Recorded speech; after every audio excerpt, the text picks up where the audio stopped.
Kiwi in here tonight. Kiwi in here tonight. Okay, well, welcome. This is the Level Up Show, episode 13. Am I right? This is 13, right? This is 13. Jeez, man. That's like over 3 months now. We've been doing this then. Well, weird. If you guys don't know, the topic of the week tonight. Lives. Just to put it out there now so people can prepare for the topic of the week when we discuss it later. It's what defines a game as next generation. And there's a reason this kind of came to my mind, and that'll come up later as well, but something happened this past week that kind of brought up this subject of a game looking next gen and a game playing next gen. And I'm sure a lot of people know what I'm talking about, but we'll get to that later. I got bitched at. We already talked a little bit about The Walking Dead now that we went on time this week. Well, hold on, just saying. We talked about The Walking Dead already. You know, since we actually started on time this week, we started at like 10:02, a little better this week. But if you guys haven't watched before, this is Level Up Show. We're a gaming dedicated video cast. We talk about all the big industry news from the week. We talk about what we've been playing, and we talk about the topic of the week. I'm Andrew. This is my fiance. I'm just gonna say her name. She never says it herself. Kristen. Oh, look at the smile. Go ahead, say your name. Say your name. I'm Mike. I'm Mark. Producer Mark and brother Anthony. The monk. The monk who always has beer. And do you want to go right into the news, or because we already talked about Walking Dead? Yeah, we did a little bit. I mean, what else has been going on for you this week? Yeah, I mean, we always talk about movies, right? I did like your nice little thing you offered to keep me company. That was kind of sweet. Oh yeah, that was I sent Mike the text that I meant to send you. When you were getting your oil changed, I meant to send the text to you. You want me to come keep you company? Oh. I was like, oh, that's sweet. Sure, why not? No. Yeah. I'm trying to think. I feel like we watched a movie this week, but I can't think of what it was. Did we watch anything this week? We've been watching House of Cards, True Detective. Thank God. True Detective is awesome. This is great. There we go. We got the first call of Deb in here. True Detective is awesome. If anyone's not watching True Detective, that's an awesome show. Yeah. Matthew McConaughey really breaks his mold in that show. Yeah, he's really taken off as like a great actor right now. But that's about it for me. What have you guys been watching? I mean, House of Cards season 2. Yeah, I will get there. Marcus like Oh my God. Wow. Okay. I think this guy knows. Like he's been here before. New record. There's no way this guy just called out Deb and Jax within 5 minutes. I had to introduce everybody. Really? Yeah. Oh man, that's crazy. That's fine. That's really. All right, I guess it's true then. You look like Deb and you look like Jax. Just accept it. Right. Mark, did you see any this week? I've been watching House of Cards. Okay, a lot of House of Cards. It's of Mike. Holy crap. Right? Yeah. I'm so glad you followed my voice. It's amazing. I'm glad I still have some catching up to do. Don't talk about it too much, but it is really I won't good. mention much, but there's some shows I watch and I'm like, this is kind of nice, and then I'll watch episodes periodically. And House of Cards, I started watching it Friday. Oh, okay. Wow. And I'm almost through the first season. I blew through the first season. Holy crap. I blew through the first 10 episodes in one day, and then the next 2 the next day. Like, I was literally all about it. So I got him the shirt. Yeah, she got me this shirt, and the shirt I wore last week actually too, the Assassin's Creed shirt. She got me both of those. I forgot to wear my other one. I found a cool one. It's the X-Men, 5 X-Men characters, but they're made to look like Minecraft characters. Awesome. So it's actually pretty cool. That is very cool. But anyway, let's get into the news. What do you say? Yeah, sounds good. So this is, we always start off with our weekly update, guys, which is where we go through, 10 to 15 news stories, and we'll take some calls after 3 or 4 news stories. We'll let you guys know when we're taking calls. Right. If you do want to call in, please do it on Skype, and do an audio call, please. Our Skype name is The Level Up Show, spelled exactly how it sounds, guys. Mark will put it into the chat room for you all, and when I give you guys the call out to start calling in, that's when you guys are welcome to. So first off, we got a little bit of news. Let me make this a little larger first for myself, so I can read it. It's about Final Fantasy. Yoshinori Katase commented on the possibilities of a Final Fantasy VII remake. Yes. This seems to happen periodically where they dangle that carrot for us, just to let us know. Which is nice because it's showing that it's not dead from his mind. He actually goes in to explain a little bit more in his head, though. This kind of speaks to me that it's way off if it's ever coming. Yeah, it's not in production. It's not. No. But here's some quotes of what he said. Jason, welcome. I can honestly tell you I would love to do that. If you simply ask me if I personally would like to do that, yes I would, definitely. There's no lie about it, but you must believe me when I say it would take a lot to happen. Right. He said the issues primarily are staff availability and budget. This is, they keep saying this over and over again, but then I look at a game like Final Fantasy XIV, which I've been playing, that is just massive. And the worst part of it all is they restructured that game. It was a failure, and they completely remade it. I think the problem is he's scared. He actually even goes into it to say, I think the next quote is where he said, here's the next quote. Even if I casually say I would like to do that because it would be a huge project, I would have to motivate myself to the level that I am really prepared to take on this huge responsibility. I don't know if those three things will happen simultaneously. It has to tick lots of big boxes. I won't rule out the possibility, but it would take a lot to happen. And it goes on, but should I ever take it on, it would have to be the biggest project I've done, my life work. So I would have to be highly motivated as to that end up with something I'm very happy with. It's a huge thing for me. So yeah, there's a lot of pressure. There's a lot of pressure. I think he won't do it. Like, it literally is going to be his swan song of gaming. I think this is going to be one of those things where when he's ready to leave what he knows as traditional gaming behind, this will be his last final project. I think he's also scared of it. You know, here you have a game that's cherished and loved by so many people, and they're calling for a remake, and you can do that. The problem is what if you fuck it up? Yeah. What if you really Which is very possible. Which could really happen. You know, a game like that, you gotta remember, it was from the PS1, and it was the graphics, the style it was in. You know, there was a lot of imperfections in not only the graphic quality, but the design of the levels that really spoke to being on the PS1, whereas on the current gen, it wouldn't work very well. You know, so he has to make sure that it's actually going to work the right way, and I think that could be a big issue for him. Yeah, because we've talked about this before. I've talked about the Final Fantasy VII remake. I don't think we talked about it. I talked about it a little bit because I talked about taking the charm of that game, which is something that kind of has to do with the chibi Lego style design and really mature subject matter in some ways, as far as like the brothels and stuff like that. Those are kind of things that if they try and do it for the next gen, first of all, it's probably going to make it a mature game, and I don't know if Square Enix really wants that. And on top of that, they just might cut out a lot of that Barrett and Sid, like, womanizing, like, cursing type stuff. Right, because it's a different time. Yeah, which is kind of at the heart of that game a little bit. That's a lot of the charm of it. So, yeah, this is where they can go wrong. This is where this could become a huge failure, where people that really want it remade, they want it remade as it was then. Right, which is, and I understand that. So the problem is I think you have him when he takes it as, you know, everybody wants a remake, everybody wants this like 3D world, you know, kind of like Final Fantasy 13 look. And that's not what I want. I would just love the same style, the same view, the same, just with new graphics. Look at Mario, what they've done with Mario. Yeah, I could take like the classic and then make it with 3D. I would be fine with that, but I do think that there is potential for this just massive world. Oh, like, you're right. I think they could do it.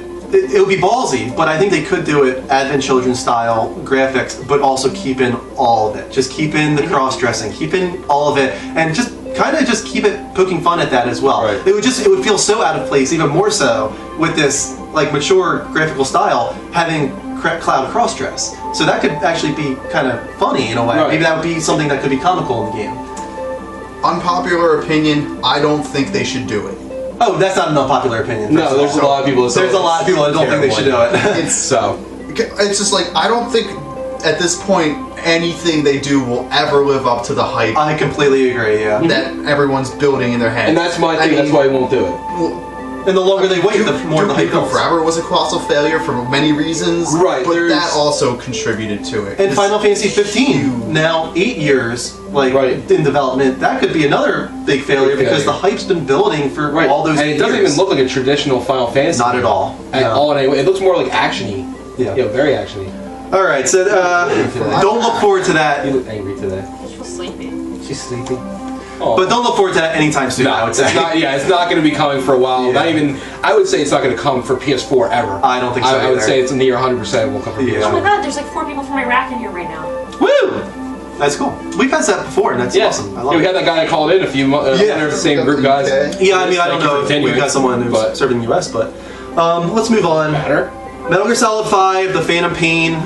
There's been some comparison videos releasing, and some hard data as far as the resolution and whatnot. So what we've got is PS3 and 360 are sub 720p. Then we've got the Xbox One, 720p, 60 frames per second, and then finally we've got PS4, 1080p, 60 frames per second. And you've looked at these, and I've looked at them, and it's really a big difference. Really big difference. Like so much so that I would say the Xbox One version doesn't look that much better than the 360 version. No, it doesn't. Like the PS3 version looks on the same level almost as the Xbox One. Yeah, it's pretty bizarre actually that there's that much of a difference. Even though they're both 60 frames per second, when they slowed them down in the comparison video, even the PS4 still looked smoother. I don't know what was going on there. I don't understand that at all. The textures, the lighting, they have this weather effects that are only in the PS4 version. Right. It's just they clearly push the PS4 version with this game. And it's kind of disappointing because for the longest time, Microsoft was saying, oh, it's not going to be that big of a deal, but everything we've seen so far, when you have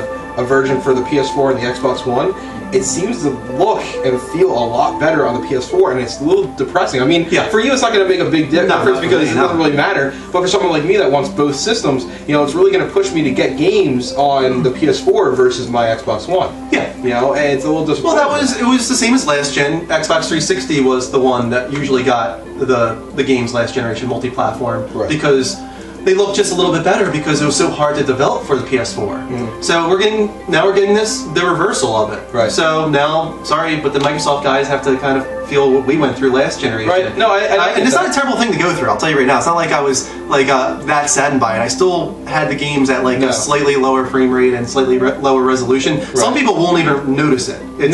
No, and it's one of those things for people like us that we kind of look for things like this. Yeah. So now we're kind of examining it over what we normally would. So a lot of people out there watching, you're probably not going to notice the difference between the two systems, especially if you don't have the other one.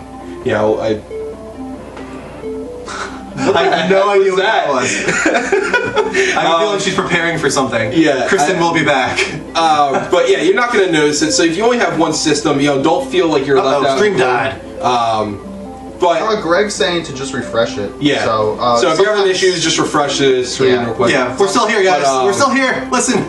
But yeah, if you have both systems, unfortunately or fortunately, depending on your side of it, go on the PS4. It looks like it's a little bit for now. If you're gonna get it, it's still $40 for the system. Well, $30 digitally. But the thing is, the question I think is, what happens as this generation moves forward? Does the gap widen, or does it lessen? Because the thing is, maybe they'll figure out how to improve the Xbox One development studio or whatnot, and that might lessen the gap between the two. Right. But then there might be the chance as well that maybe they figure out the PS4 has even more potential than they realize right now, and then that gap becomes even further. So right now it's starting off at kind of a 1080p versus 720p thing. On top of that, the next story is Thief.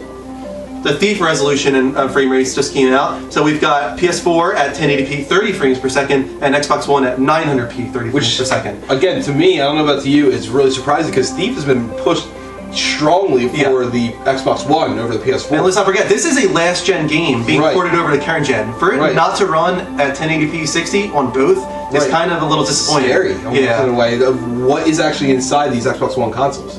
So, getting death stares. Yeah, no, that was her death stare with that bogey who ripped her costume. Really? Yeah. As we're about to see. Okay, so as I was saying earlier, once we get past a few news stories, we're going to take calls. So, guys, that was 3 stories. We'd love to hear from you guys about what we've talked about so far. We'll continue going through news stories, but feel free to call. We'll go to the comments for now. Yeah, we're going to go to the comments. So let's see what we were talking about. Real quick, I haven't heard anything from Greg yet, and I don't feel the show has started. Yeah, that's true. Greg, if you want to call in, please do. We'd love to hear from you. We did get a question earlier, I guess, because you want to go through we want to go through comments, from Origamito was asking about Helldivers, if you guys have any opinions on that. Helldivers was announced last year, and there's just not been a lot of talk about it so far. I think it is a top-down kind of strategic title. It's exclusive to PS4. Yeah. It's one of their titles. I don't think it's indie. I think it's Sony's publishing it, but it's not like a big title. It's kind of. And I remember seeing this. We saw a glimpse of it, right? Yeah, not a lot yet. Yeah, I think it was just a small trailer. But I remember when I saw it, it did look intriguing. Yeah. So. Okay. Jason. I think this is a different Jason. I think it's that same one that was called last week. So. Hey, Jason, how you doing?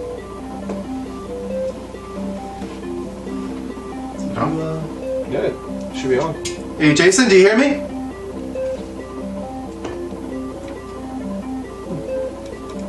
All right. He ended it, so I have a feeling something was wrong on his end. All right. Sorry about that. So what was the question? Okay, it was Helldivers. So yeah, there's not a lot to know about it so far. And I'm sure we're going to find out more. GDC is coming up. So it's... Bogey ripped her costume. Womp womp. Look what he did. Womp womp womp. Sad trombone. I don't know how he did So let's see, what else we got? Hello, Batgirl. Yes, Batgirl is back. What else? Let's keep going to the comments until someone calls. Tell me to be sad. She wants to be a sad girl. Tell me to be sad Batgirl. Sad Batgirl. Happy Batgirl. That's Happy such a Batgirl. Harley Quinn type look. That's so ridiculous. Alright. Yeah, please. Okay, here we go. Here's one. Greg! Gregory! Level up show. Anthony's drinking. Drew's in a ghost shirt. Kristen has a rip in her costume. Mike is here and he's my lover. Me and Mark are both wearing beanies. Yeah. Oh, both wearing beanies. I can't see you right now because we're getting another call. But Oh, got rid of yourself. sorry, Jason, I'm going to cancel your call for We'll now. call him back. We'll call you back. Do you see it? I see you, and we see your beanie. And I'm in SpongeBob socks. I love Did you wear that just because Mark wears beanies? No, I always wear beanies. I have like a collection of them, but tonight I forgot to take mine off, so. Mark is hearting you right now. What is he? Mark is hearting you right now. I thought you said Yeah, something else. that should always happen.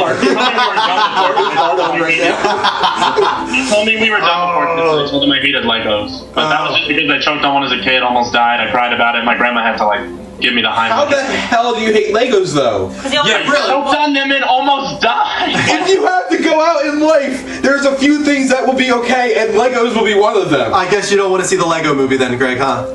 Guys, you don't understand. Like they petrify me. Alright, that's okay. Legos are evil monsters. We're not going to hold it against you. Do you have any gaming-related stuff you want to talk about, Greg?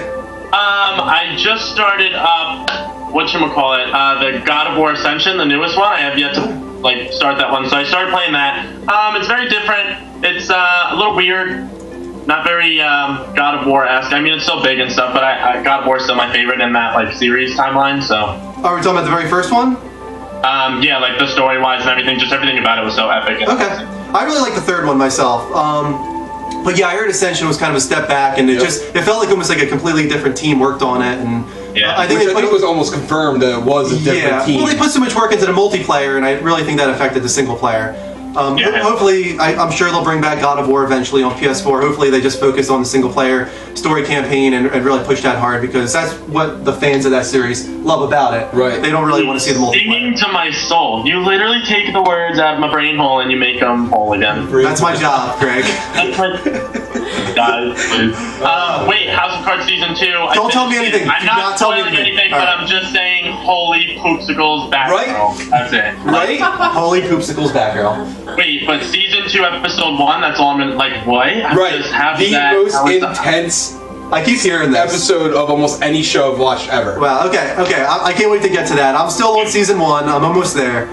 Drew, you're messaging me when that happens, because I will. I want a reaction to that. I want it to be a reaction like the fire, oh no, the fire from Don't Starve. Mine was underwhelming just now, but Drew's was a lot better. Yes, that was That was actually one of the most Holy irritating reactions to a game. It might have been an overreaction on my part. No, it was very entertaining. Yeah, it that was was pretty perfect. Best thing I've ever seen in my life. All right. Thank you so much for starting our show again, Greg. Love you guys, it's a level up show, beanie swag. Beanie swag. See ya. Bye, Greg.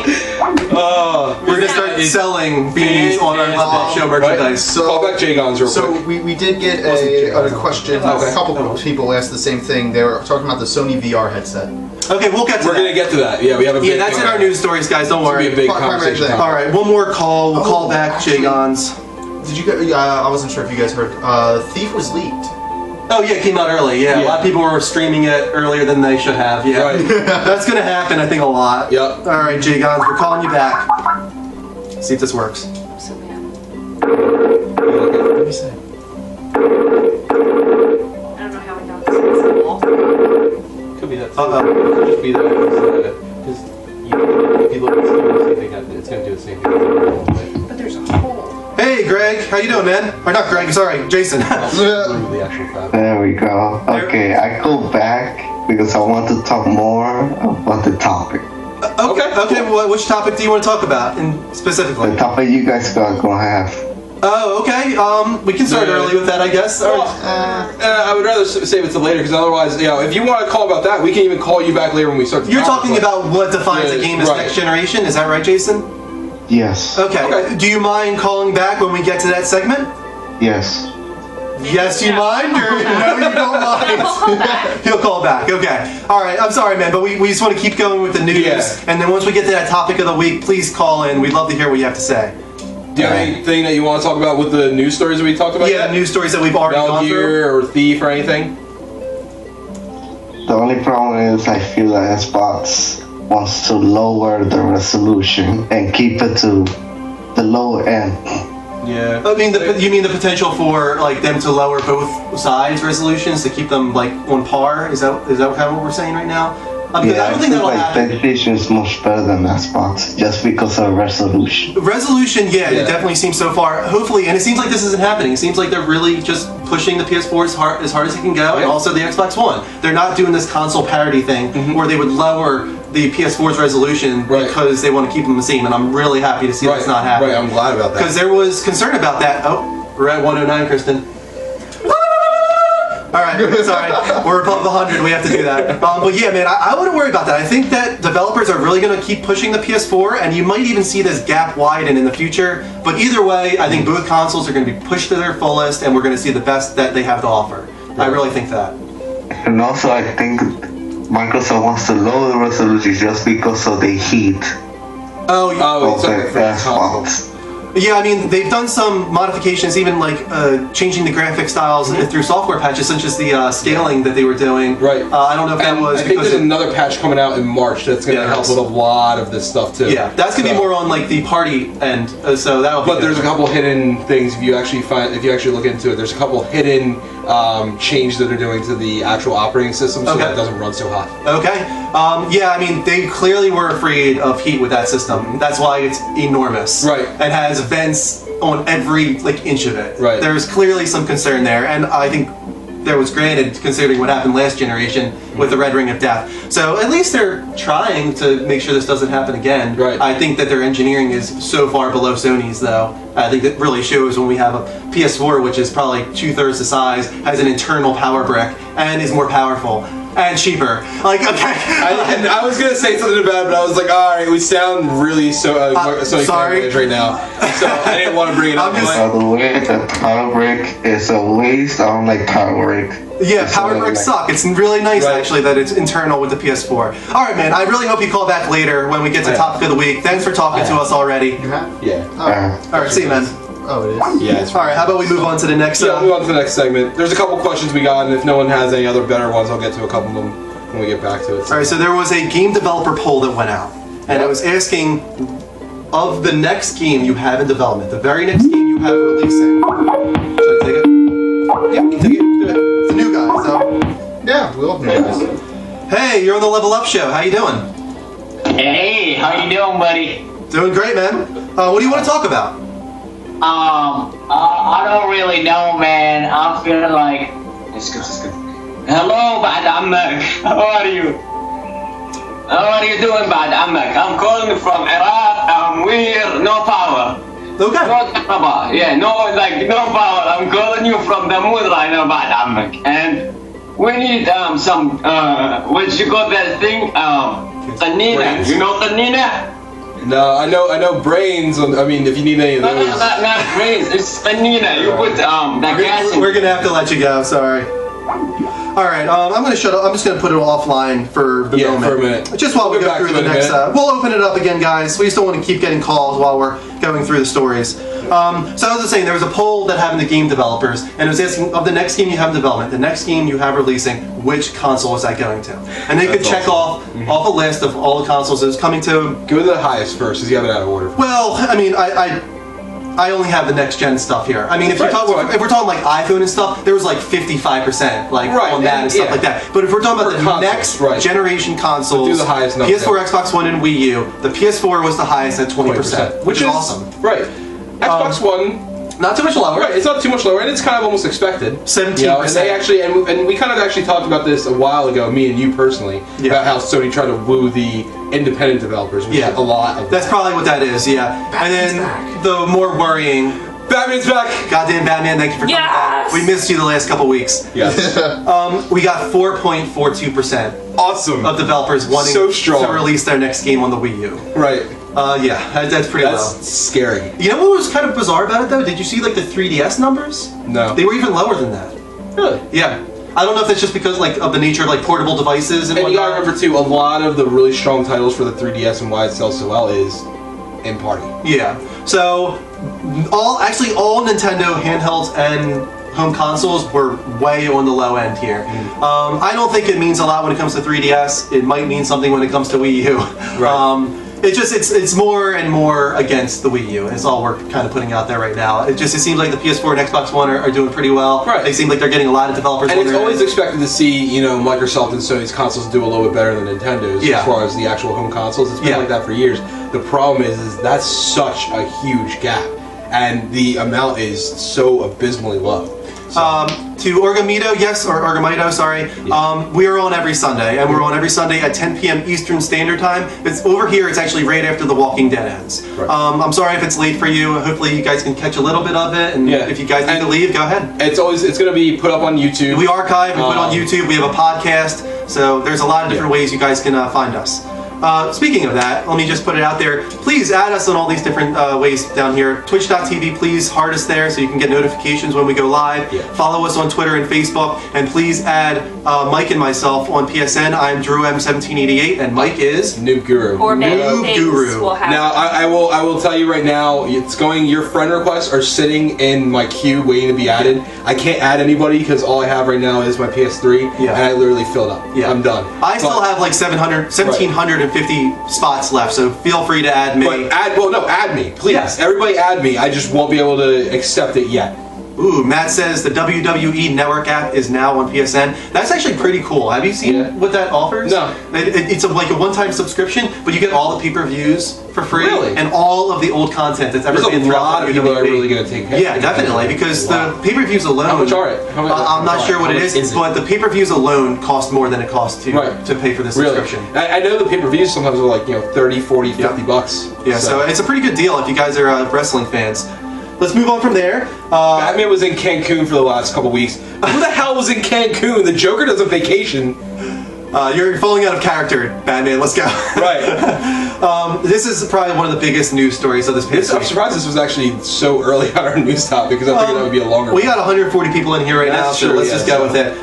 Ken Levine, like one of the minds behind System Shock and BioShock. And Ken Levine, it's funny, in the gaming world, Ken Levine, there's almost celebrities of the gaming world, and he's one of them. He's really considered almost a genius in this realm. Yeah. So he came out sometime this week, pretty much saying effectively that he was shutting down Irrational Games with plans to start a smaller, more entrepreneurial endeavor at Take-Two. Yeah. So this pretty much means that he's taking 15 guys at Irrational, starting a much smaller group, and laying off like 100 very talented developers. Now, before we, if anybody happens to be watching from Irrational Games, I doubt it. Right? But we hope you get land jobs. And it sounds like you have a lot of opportunities. Right, there's a lot of opportunities. So I was anytime I see anything like this, and I know you feel the same way. We feel hurt. It stinks to see so many people not only just lose their jobs, but talented people that worked on something that was very great.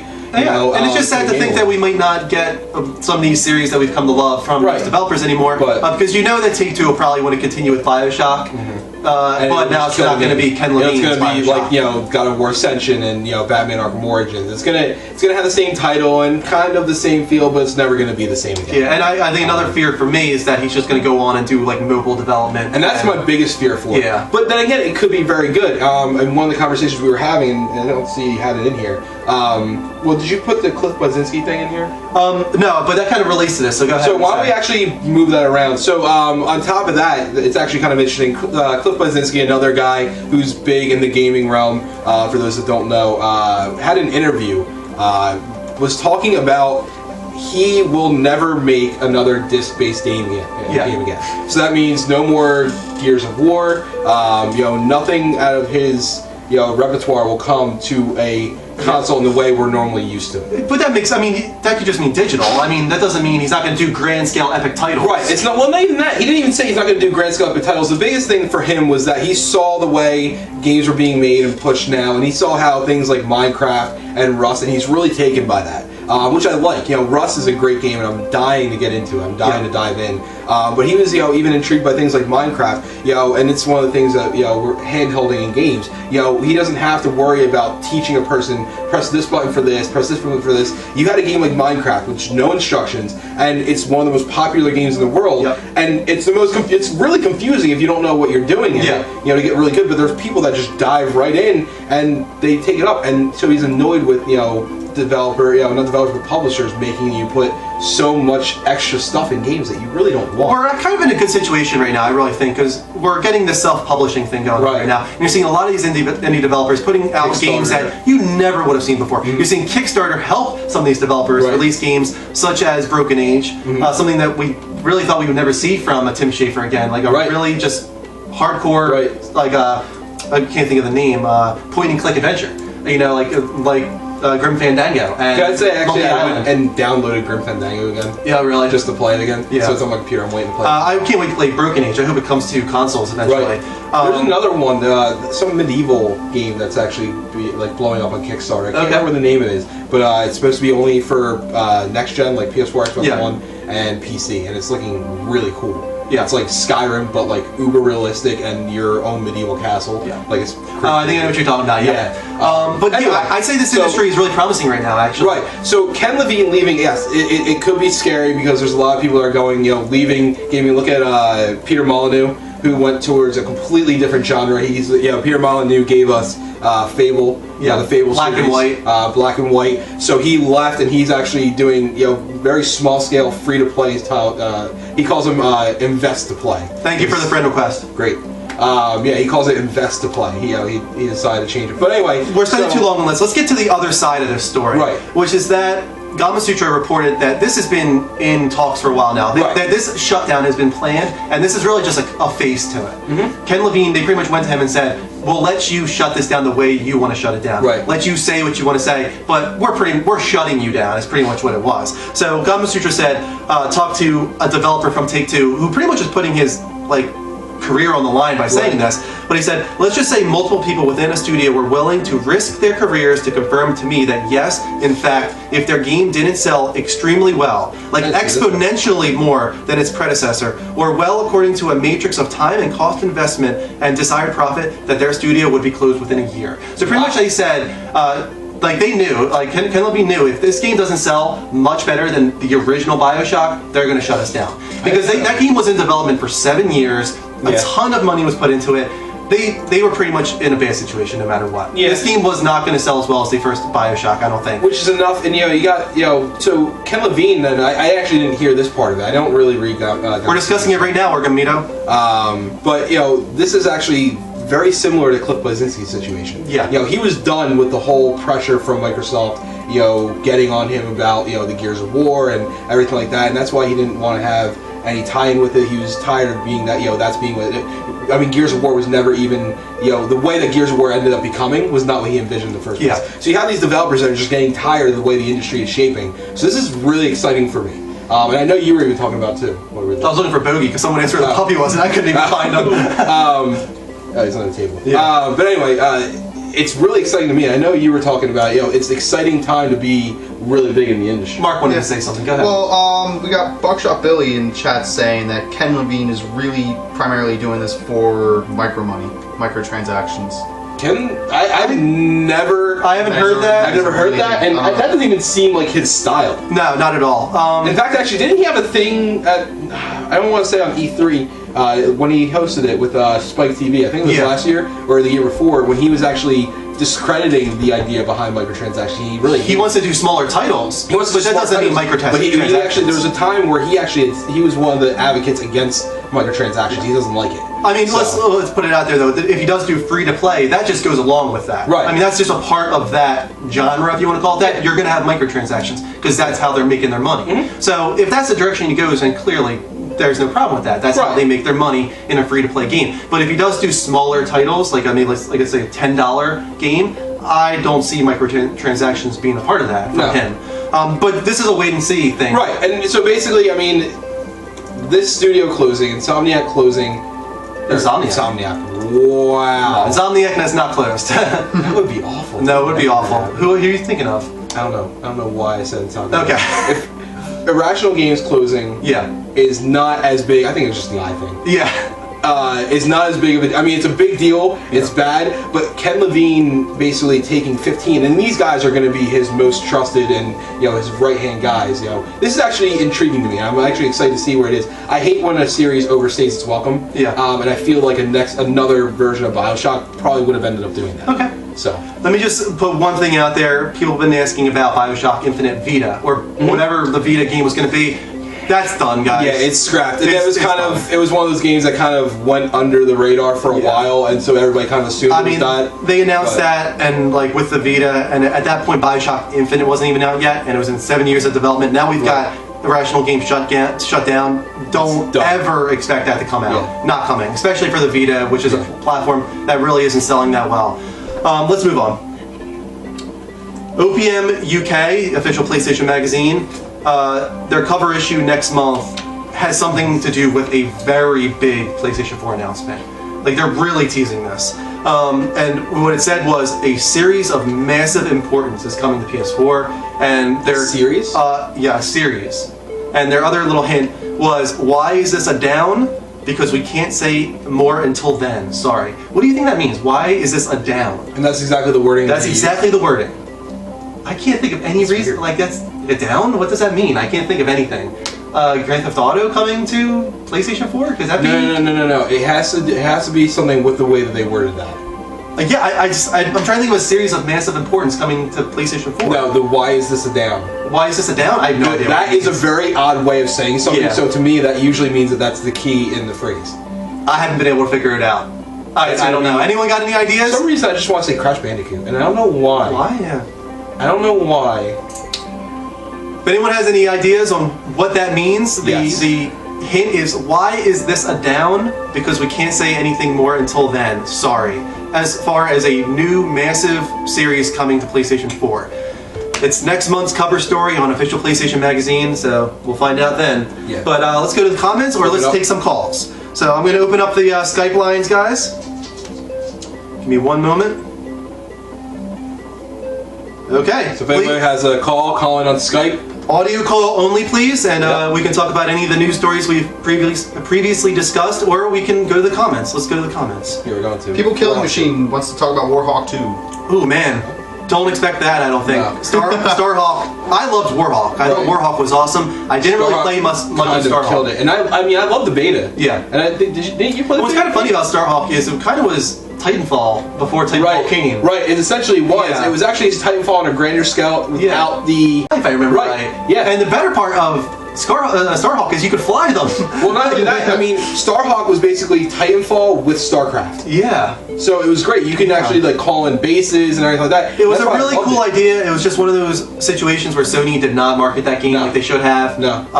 They did a lot of cool things by... here we go. Never mind. Okay.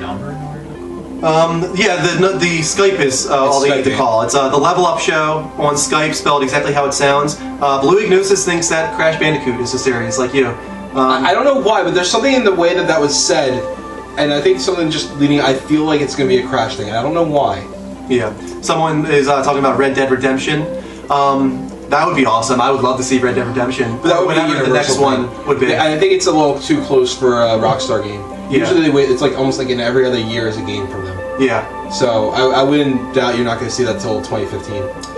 No Man's Sky already announced for PS4, although they're having... Well, it's not necessarily announced for PS4, it's just kind of assumed to be coming to next-gen platforms. Yeah. But after the whole issue they had with the flooding, there's an opening for someone to maybe buy them out or something like that. Well, then, isn't Microsoft... We haven't heard anything, actually. We haven't heard anything since then. We haven't heard anything, like, I mean, the last we heard about, Microsoft was offering to fund them. Yeah. Someone said something about H-Hour. That's all my thing. I'm dying for that.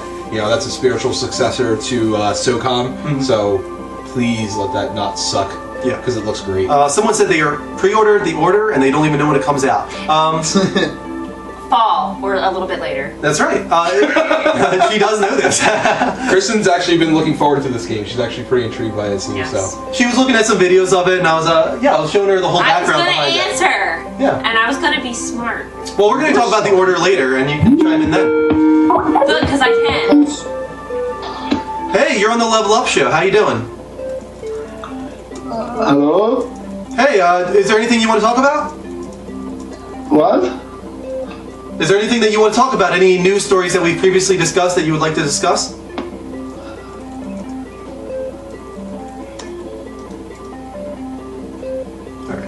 That was clever. I think these are the guys from Iraq that are calling. I'm not sure. That was Mohammed. The guy before that was Ali. I'm not. Hey, don't profile. I'm sorry, but I think that we got 4 guys in here from Iraq, and I feel like those are the ones calling. But maybe they don't know English well, or here he is again. Hey, you're on the Level Up show. Is there anything you want to talk about? How are you? We're doing great, man. How you doing? I am from Iraq. Yeah. I am Saad Al-Hilli from Iraq. Cool. Is there? I guess you have a PS4 over there? My name is Saadi Al-Hilli from Iraq. Cool. Do you have a PS4? Yeah, I have PS4. Okay. What games are you playing right now? I'd like to know, actually. Please, can I sing a short song? Short song, please. Sure. Can I? Please. I am from Iraq. Sure. What are we talking about? I don't even know. He wants to sing a He song. wants to sing a song. Please. It'll be fun. Short, Sing it. short. Sing a song. Very short. Okay, yeah, go Okay. ahead. He wants to sing a song, or he wants us to sing a song? He wants to sing a song. Okay, go ahead. بداعة أمك بداعة أمك. Okay, go ahead. Short. It's too short. Okay? Good. Batman. All right, man. This is your shot. Go ahead. You're on American Idol. Batman. Good Batman. I have no idea what this guy's All on. right, go ahead, man. I'm gonna let him go. I'm Can sorry. I sing, please? Yeah, go ahead. Yeah, sing go ahead, right sing. now. Sing. Okay, sing, okay. حبيب أمك ما تقبل من حاجيك روحي معلقة بيك باتمان يا حبيبي يا باتمان. He has some good Okay, pipes. thank you, man. Thank you. Later. He has some good pipes. Man, we're getting some interesting calls tonight. Thank you for the song. Thank you for the call. We're getting Show some is interesting call. Amazing. Yeah, this is an interesting song we got going I tonight. like how he said it was short. It was He was short. thinking about you. I really really I know. short. I That's really why wish I I knew it. We wish it went longer, man. We really do. It was too Call short. in and talk about games. Yeah, we love to talk about games. If you guys are gonna call, we'd rather you talk about games. Right. Or sing a game-related song. Yeah, that's it. Mike Craig. All right. It's goddamn bad, We man. got I am Daryl not in here impressed. too now. Daryl's joined us. Oh man, diagnosis. Daryl's here. Daryl. Daryl. Welcome, Daryl. I know. PMS man, our number. It's not really a number. It's our Skype name. It's the Level Up Show. Ghost here. Please add us on Skype and call I us. haven't seen him actually. Ghosts. No. I haven't seen ghosts. It was here. That was so interesting. All right, So I want to move on to the next segment. Or it will be Or we wanna go to the the only repetitive gameplay, no polish. We'll be talking about that, man. Don't worry, we're getting to that. Let's move on to the next segment. Sounds good. I'm gonna shut This is down. gonna be interesting. All right, hold on one sec. I'm putting us offline. Wait for the next segment to call, guys. All right, so we didn't talk about this enough last week. I don't feel like. Let's talk more about Twitch plays Pokemon. Because, well, first off, some things have happened since last week. And I've heard slight I've things seen some about this, news. So it was just going insane because, okay, if you don't know what Twitch plays Pokemon is, it's pretty much like 1,000 monkeys trying to write Hamlet all at the same time. Right. Kind of. Right. Because it's all these people all in one chat room giving commands to the player inside Pokemon, like let's say up or Right. up, down, up, left, A, B. So all these people are all fighting to try and get But I their think you're only commands allowed in to do there. one Yeah, it's command one command at a time. Yes. So Well, it is on the original way, but now they kind of switched it to there's 2 ways of playing this now. They have got anarchy mode, which is what we were just talking about, but now they've got democracy mode. Now with the democracy mode, all these people start inputting their things, and there's literally a gauge that goes showing the results of all the people putting in their inputs, seeing who put in the same inputs and who wins. It's like a voting thing.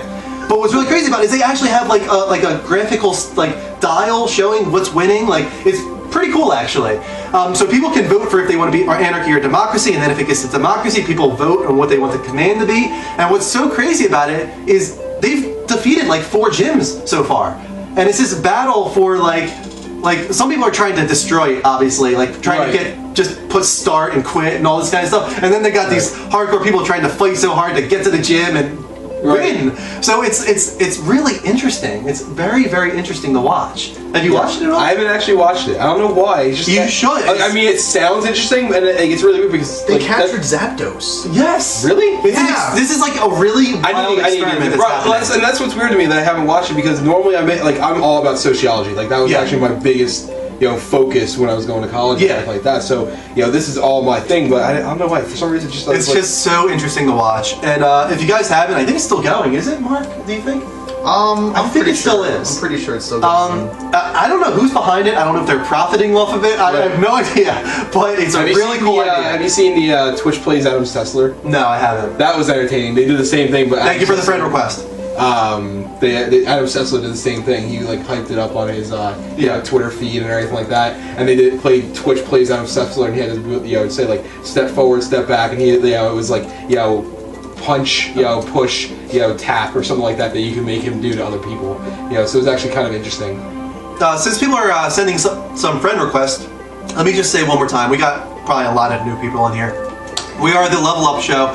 We're a gaming dedicated video cast. We're on every Sunday at 10 p.m. Eastern Standard Time, right after The Walking Dead. We talk about all of the big gaming news from the week. We talk about what we've been playing, and we have a topic of the week. This week, our topic of the week is what defines a game as next generation. We got a lot of talk right now about games looking next gen, but not playing next gen. We're going to get to that. But if you want to add us, please do. Heart us on Twitch. Follow us on Facebook and Twitter. And YouTube. And YouTube. We always forget that. Please put that in there. Subscribe on YouTube. Can you say my PSN for someone? Kristen's PSN is The Lost Girl, but instead of an L at the end, it's actually a capital I. It looks like an L in the end, but it's capital I at the end instead of an L. So complicated. Not really, but... It doesn't have an XO in there, so it can't be a girl's name. So there was someone...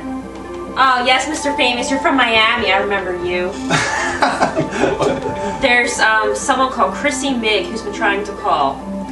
I put it offline until the next call segment, guys. In a couple minutes, we'll be back on the line. So let's move on to the next story. Octodad Dadliest Catch was delayed until April on PS4. It actually is. Have you played it yet? For you to be complaining about it? It just looks so stupid. You don't even play games. What are you talking for? So stupid. It does look stupid, but in a great way. That's the point. So it's fun. Have you played the demo? It's quirky. It's such a cool idea. You got this octopus that's trying so hard not to let anyone know that he's an octopus. He's living a family life, not letting his children or his wife. But even the gameplay is challenging and entertaining because you're flailing around. You're an octopus. You have no bones. I love the comedy. That's what the heart of it is. To think that 100%. He somehow had children and his wife doesn't know he's an octopus. And when he speaks, it's like his wife is an investigative reporter. And she doesn't know he's an octopus. Right. So he's really good at what he does. It's an awesome idea. I'm being an octopus. Octopi are the masters of camouflage. Yes. So, but it was delayed till April on PS4. It's fun. It's now 1080p. It looks really great. Looks really good. And now there's talks of an Xbox One version possibly being in development, so you can look forward to that maybe. Yep. And then finally, we have an Xbox One Media remote control revealed. I think it's like $25 or something like that. Yeah, I mean, it's kind of handy. I mean, you do have the Kinect for that, but at the same time, you have your Kinect. There's also the adapter for your headset that was also released, which is also like $25. I think that's a ripoff, but I mean, come on, like an adapter costing $25, that's pretty terrible. Go ahead. Do you own... Okay, COD Ghosts. No, I'm wearing a COD Ghost shirt, but I don't actually own it. Yeah, I thought that was a little hypocritical. When I walked in, I saw you with that shirt. And I'm like, yeah, you're not a big... I was like, you don't like Call of Duty. Hey! What? She bought it for me, so I wore it. Oh my god! It looks gorgeous. You said you liked it, too! Me? Yeah! No, if only she knew anything about it. I like the shirt. Yeah, I love the shirt. The shirt's great. I'm just saying you don't like the game. So was I've never played the game. He's not a fan of first-person shooters. I like Modern Warfare, the very first one. Right. He only pretended to like the shirt because I got it. All right, so I'm gonna open up the lines. Cool. Now you can call in. Now you guys can call in. Please do. Yeah, we got a few people. But until we get a call, let's go to the comments. Yep. Anything interesting in the comments? Well, a while ago, somebody had asked if you guys liked waffles.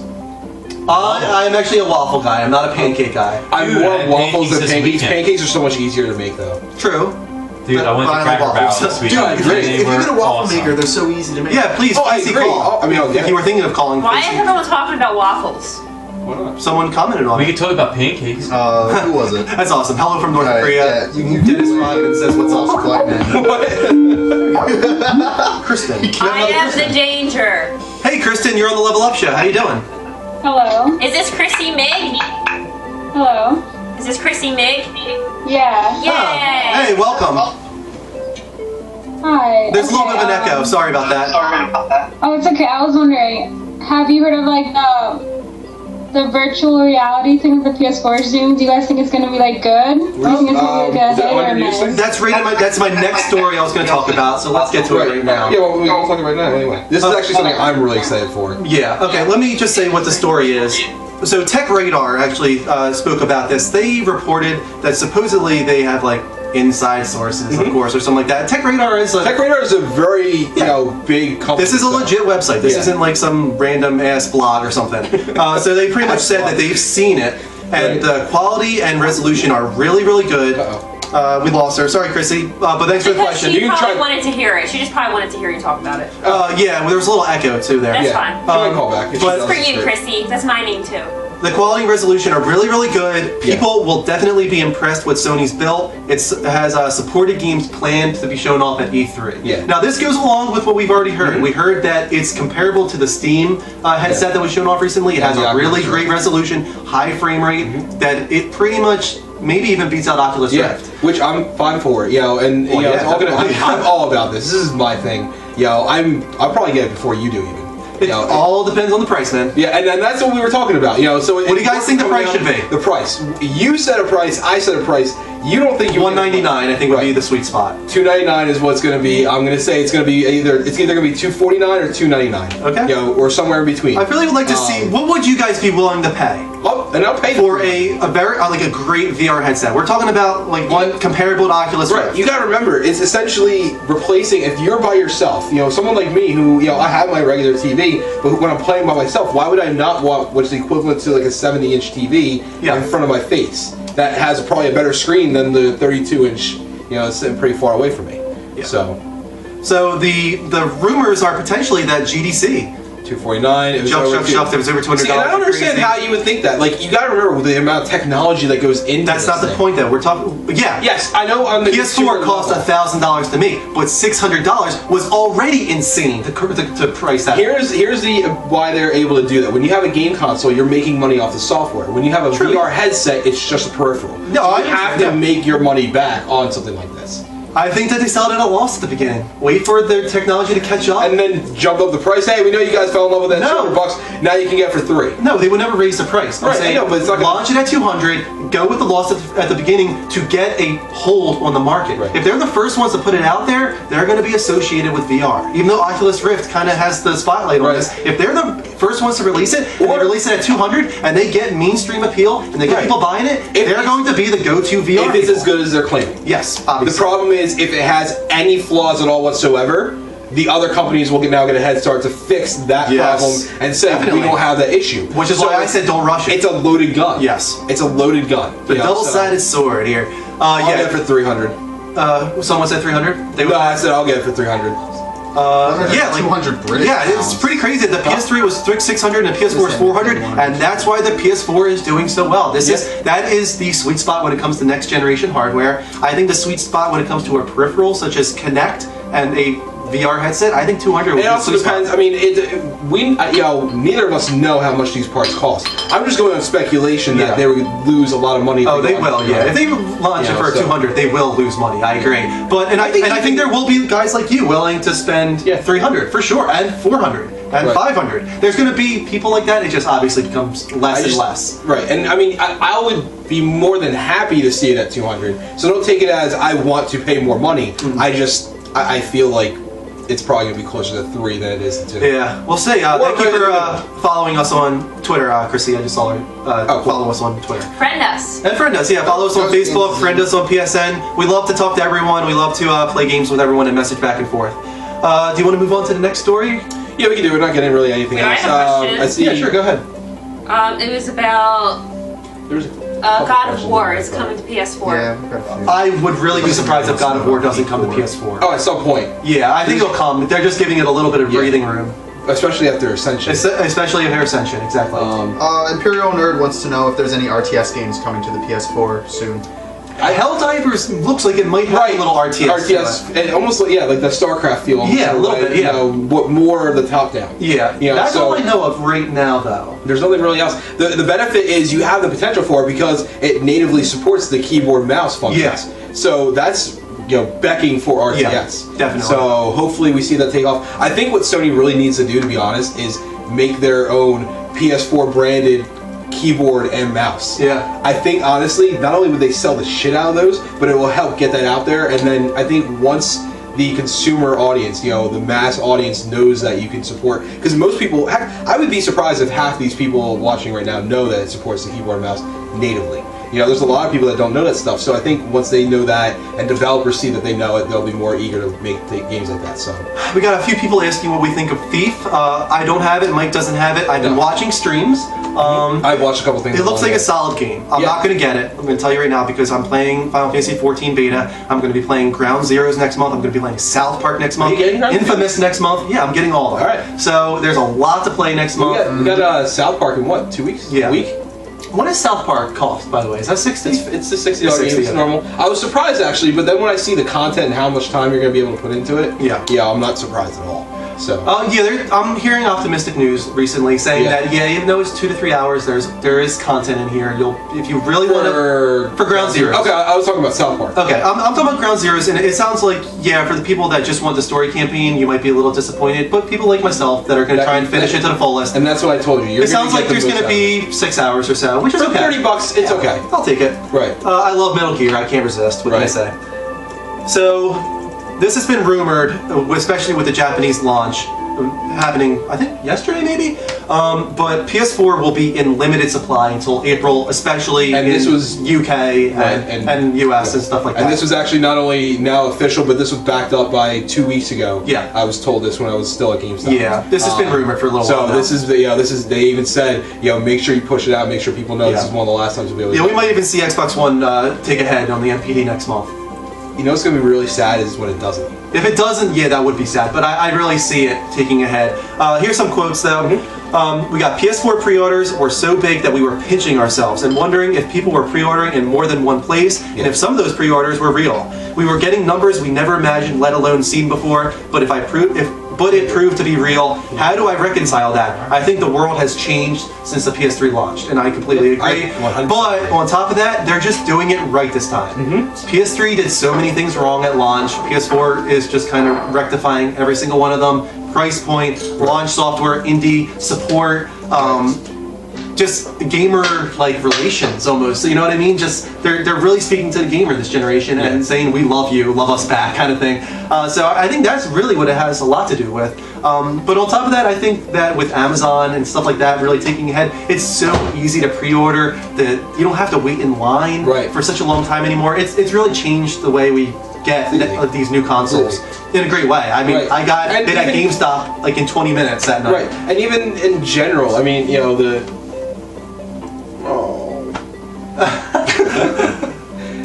what were you saying? Better beer. Bree's back. Welcome back, Bree. Cool. I lost your train of thought. Even in general, I mean, the whole view on gaming has changed. Even I mean, it's funny because it's almost in part due to the Wii. The Nintendo Wii grasping that customer base that no one else did. Even though now Nintendo's kind of like flailing with it. It really kind of expanded who has the system. So yeah, sure, go ahead. Do you have any info on the Brothers in Arms game? We're talking about like the one that was announced way back. I mean, like way back. I don't think that's coming. I don't think it's coming. I mean, well, no, I could see another Brothers in Arms game. I could see another one coming, but not I don't remember a new one being announced. I could be wrong. I'm sorry if I'm behind on that news. But the last Brothers in Arms I remember being announced just never came, and I don't think ever will come. Let's get to our last story. This is pretty interesting. Did you hear about this, Mike? That Sony Pictures is producing a console war movie. Yeah. It's not about Xbox versus PlayStation. It's about Nintendo versus Sega. Okay. The console war of. So is it like like almost like King Kong? Not if this news is to be believed. Hold on, let's take this call from Corey. Hey Corey, you're on the Level Up Show. How you doing? Hey, what's going on? Not a lot. Is there anything you wanted to discuss?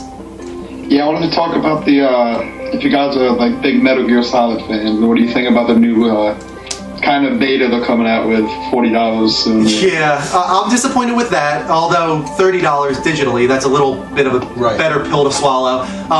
But myself, I'm the big Metal Gear guy here. I've played every single one of them. I can't resist getting this game. Even if I had to pay $40, I probably would get it. But I'm hearing that, it's got a decent amount of content in there. You might get 6 to 8 hours if you really try to finish it 100%. I think that's okay for a $30 game. I still think I would prefer for them to just wait and release it all together, like holiday 2015, one big title. I would prefer that. I'd rather wait. But at least we get a taste of it. I'll be happy to get a taste of Metal Gear. And one of the things is, have you watched our show before?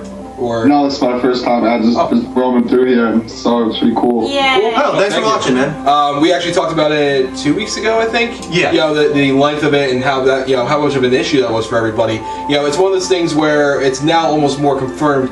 It's not that short of a game if you're really all about it. If you just go blow through the the main story and that's it, it's only going to take you probably like an hour. If you blow through the story and the side quests, it's probably like 2 to 3. And if you try to get, find and unlock everything in the map, it's going to be probably about 6 hours. So it has cake to it, has some beef to it, some meat, but beef, cake, and meat, all one piece. It backs being the price that it's at. Especially if you do the digital. If you have the PS4, I would recommend buying it digitally. If you're more of like I have to have the disc-based game, I would personally say, my opinion, wait till like Christmas time when no one else wants it and get it used at GameStop so you can beat it in those 6 hours and return it. Or maybe it'll be at Redbox. Or even Redbox it for 2 days. $4, 3 or 4 days, get it and you're done. We still haven't really asked them though. What's your opinion on the longevity of this title? I've always been a big fan of them. I was wondering if they're going to be coming out with the MGO, like the online as well. Yeah, I mean, if that was a part of Ground Zeroes, I think no one would have a problem. If it had like an online multiplayer, but it doesn't, as far as I know. So, but I really think the Phantom Pain will come with an online mode. What was that? Was that No, we're talking about Resident Evil. Sorry, I couldn't hear you. What are you saying, Corey? I said good. I can't wait, guys. Thanks so much. Okay, thanks for calling in, man. Take care. Yeah, you too. Bye. Yeah, it sucks. I think that it's kind of like Gran Turismo Prologue. I think a lot of those diehard fans just can't resist it, but they feel dirty doing it.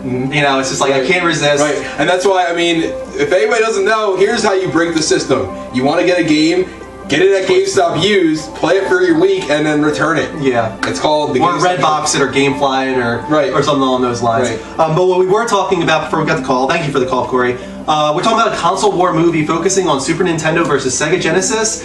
When you hear that, you think like documentary like King of Kong style. That's what I'm hoping for.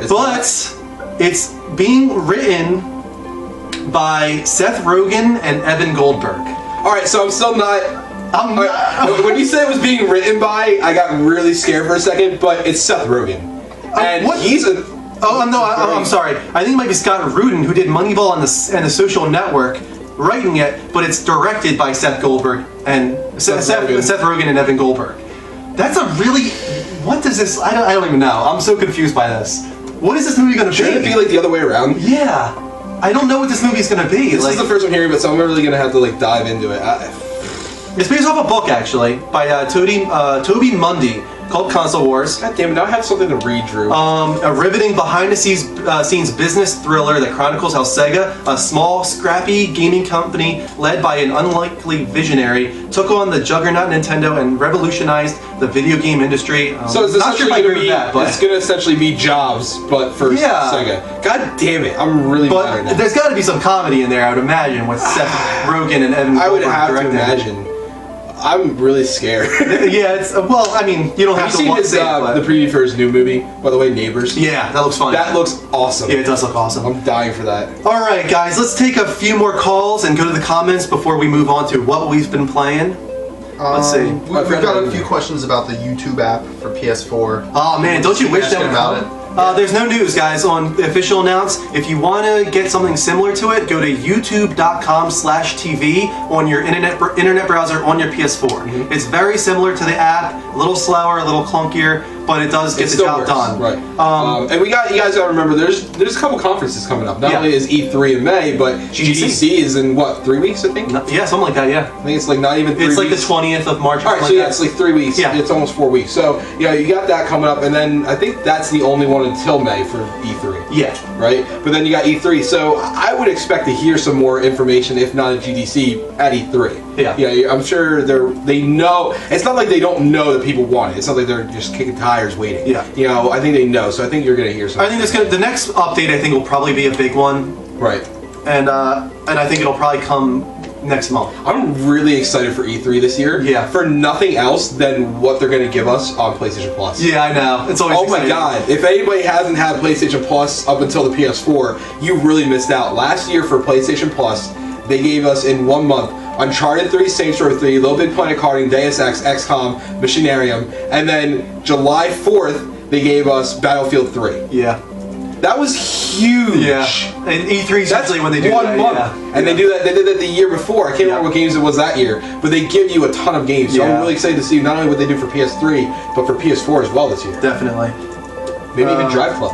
Maybe even Drive Club. That would be awesome, wouldn't it? I would love any to see other that. questions? Someone's asking me about the order, but I said We're gonna get there, guys. I'm sorry. Just a little longer. Someone was asking about the Final Fantasy 14 beta. I will talk about that in a moment. I'm really mad that I keep drinking this. Okay, I guess we'll move on then. Yeah, we haven't gotten any calls. Chili wants to know where he goes to watch a stream. If you want to watch it on the PC, go to twitch.tv/The Level Up Show. No, where like you can see us play games. Right here. I mean, yeah, it's the same stream. Same stream, yeah. I use the same name when I'm streaming the beta for Final Fantasy 14 or Killzone or Don't Starve. Anything I get, I'll stream right on here. It'll be called The Level Up Show Plays whatever we're playing. And then Mike eventually will be getting his PS4. He'll probably be playing under Nuke Guru, I would think. But you all right? Yeah, Aklum, the racist Muslim, said my dad died in 9/11. His last words were Akla Hakba. And then Greg said, racist, don't be weird. There's some weird stuff going on in the chat room. What is going on? It's weird in here. It's a little weird in here. I do like goddamn Batman's hashtag though. Swear on me. Alright, guys, we're gonna move on to our next segment. I'm gonna shut down the line for just a moment. We'll open it back up a little later. So, what we've been playing, it's exactly what it sounds like. I've been playing the Final Fantasy XIV Realm Reborn beta. You can check out the video I put up on YouTube. It's just a 15-minute video showing a little bit of what I've experienced. So... It looks like me. Yeah, I developed the character to look like Kristen. Really? Yeah. I did a High-Yor human. That's right? That's what I'm thinking. She's an archer. I'm an archer. Looks a little like Kristen, actually. But all I can say right now is that it gives me the old Final Fantasy vibes. It started with the prelude, like the classic, iconic theme.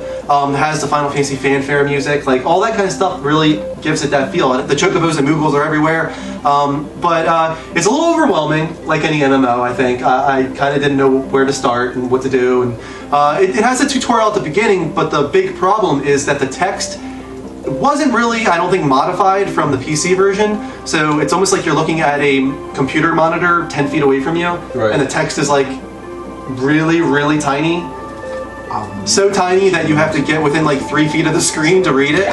So that's the biggest problem with my game, the game so far. Actually, oh, we didn't mute the sound. Yeah, no. No, sorry, you can't do it that way. I'll turn it down. Ew. I don't think it was loud enough to matter. Ew. But sorry, what? Something we should mention? No. Okay. What was I saying? Sorry. Yeah, the text is so small that I skip all the quest dialogue and all of the tutorial dialogue. They really need to fix that. I don't feel like getting up from my seat every time I want to read the quest dialogue. It really is that bad. Wow. You can still get the hang of what you're doing. You can figure out what you're doing. It has kind of that Final Fantasy XI gameplay where it's kind of the auto attack, but then you can choose to do special attacks from your menu. you use the trigger buttons to open up these wider menus to choose from all your attacks. What's really cool, I think, for a lot of people is it has a class system, but you aren't locked down to that class at the very beginning. Like you can choose like a type that you want to be, but you aren't restricted to staying that way. If you change your weapon, you change class. Like so, you can level up all your different classes and really spend a ton of time really dabbling in everything. Right. So it's kind of cool because you're open in that way. There's tons of quests. There's things in the game called fates, which are really cool, and these are organically occurring events where suddenly this enormous monster will come out of nowhere, and everyone just gets alerted that a fate has opened up, and everyone gets together and an event in Destiny. Kind of, yes. I'm hoping it plays like that. But they're not just monsters. It could be like a swarm of enemies. It could be one huge monster. But it could also be other things that I don't know of yet. But it really gives a sense of community every time it happens because everyone just suddenly just gets together and starts like healing each other and fighting this monster that's much more powerful than anyone can handle. It's pretty cool. You like the quests are really wait. Yes, Greg. The fuck. Greg is coming to Philly. Why is this news not alerted to everybody on Facebook? Well, it's still tentative, right, Greg? He says he wants to take a vacation to Philly. He still doesn't know when. Who Greg is? Greg is one of our biggest fans, I would say. Greg's like a VIP member. Yes, he's like a VIP member. And he's thinking maybe end of March, beginning of April. And I told him right off the bat, if you want to join us for a show, you're welcome to. Do it. If it does happen, I think we should do a Saturday show so he doesn't feel like we're going late on Sundays. We all have work the next morning, and what the heck does he do? Drive back to Philly drunk or something like that. So maybe we'll do a Saturday show if he does come. But we'll figure it out. Greg, we would love for you to be on the show. So keep us informed on when you're going to take a trip to Philly, and we will bring you in. That would be awesome. It would be awesome. We're going to have him pop up. We're going to have him pan up from the bottom. Besides, actually, I don't work Mondays and Tuesdays. Really so that's and true. his head will be... That's okay. Greg, when the show's over, me and you can go to Philly and get drunk. I do this a lot. I've never seen you do that. When I'm sitting here, you don't see it. I go like, I do a lot of like things like this. Like rowing boats? No, like look. What happened? What? Alright, never mind. I'm so What part confused. of Compton did you come from? I never saw you do that. I sit back here and I do stuff like Man, I must be missing a lot back there. You miss a lot. I'm not going to say you're oblivious to a lot of stuff that goes on. You know, you talk a lot with your hands. I do. A lot. I know. I do too. No, you Alright, well, let me wrap this up by saying that there's no reason you shouldn't be trying this out. It's a free open beta on PlayStation Network. It's Final Fantasy XI, but much grander. It's much more people on screen, and it really handles it well. It's always 30 frames per second, or 60 actually. It's 1080p.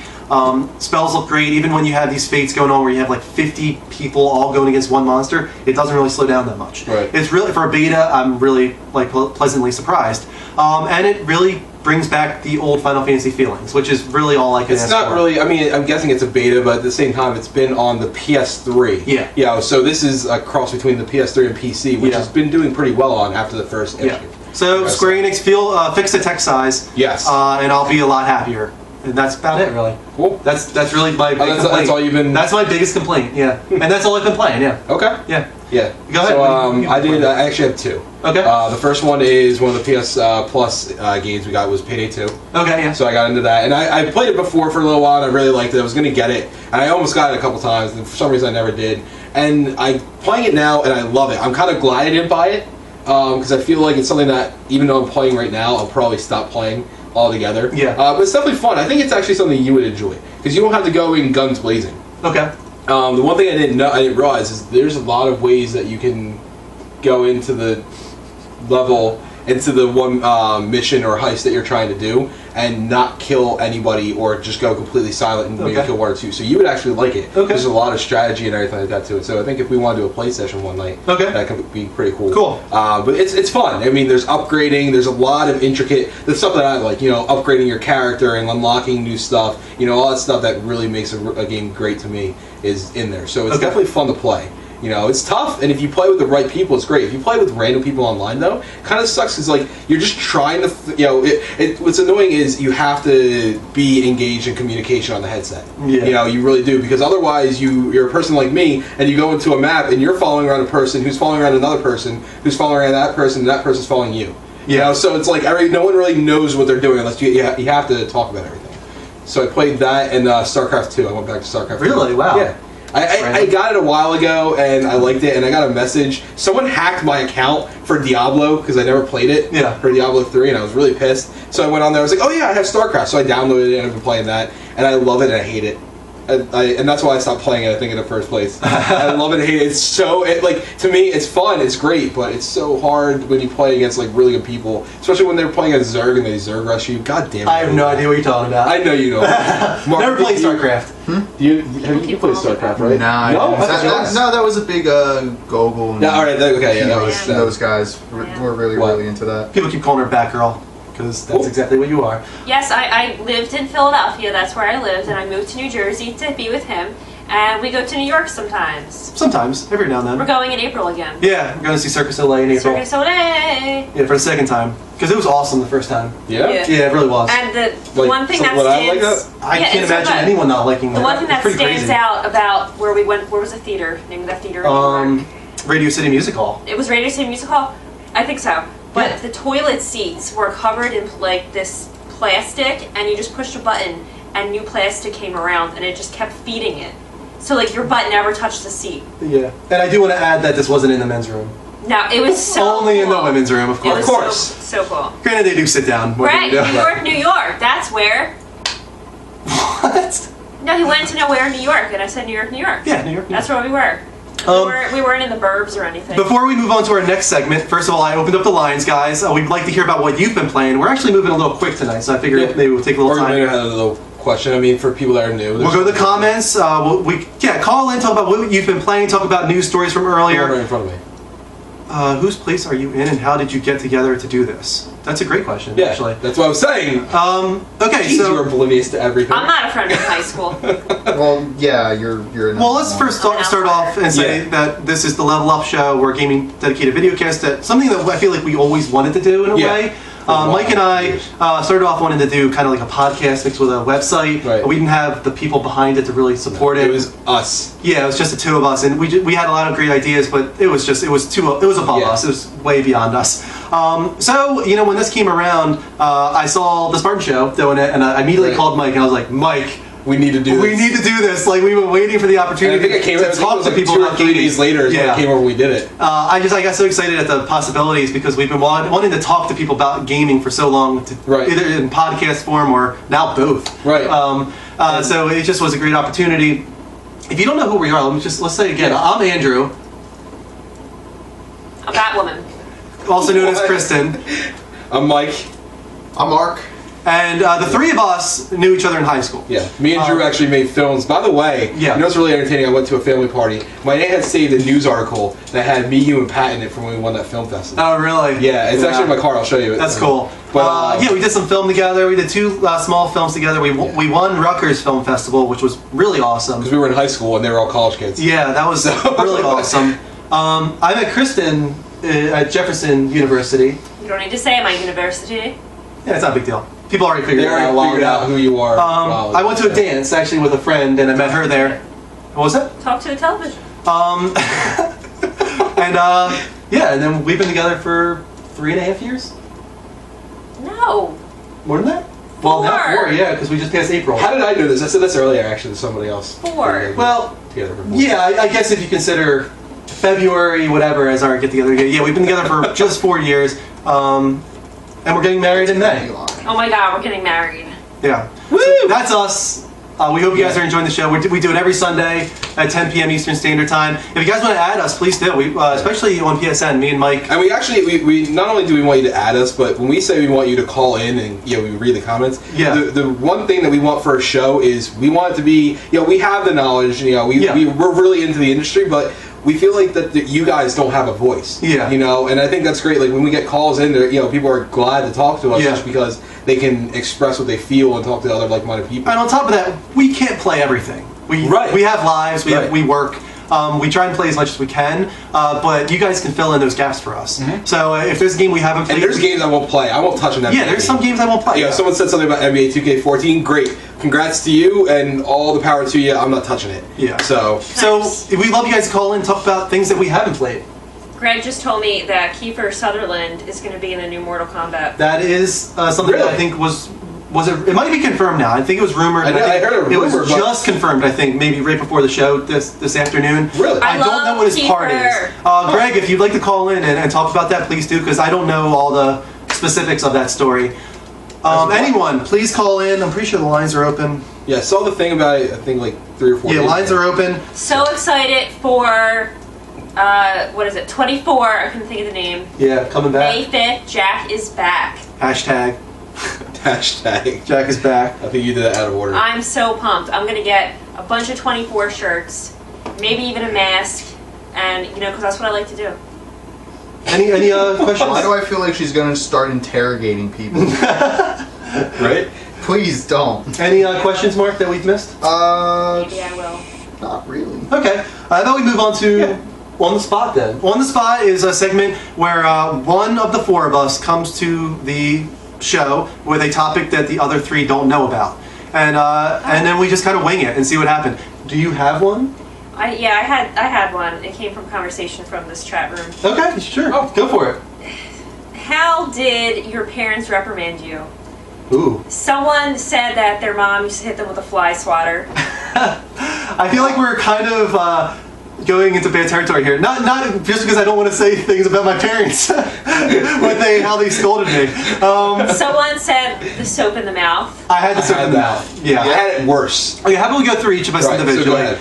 I had the soap in the mouth. It was kind of like the dishwasher type detergent, actually. I'm not sure if that's good or bad. Right. I had the dishwasher detergent. We usually got shoes thrown at us. That was the big thing. What? That's My awesome. mom liked to throw shoes, which isn't so bad, actually.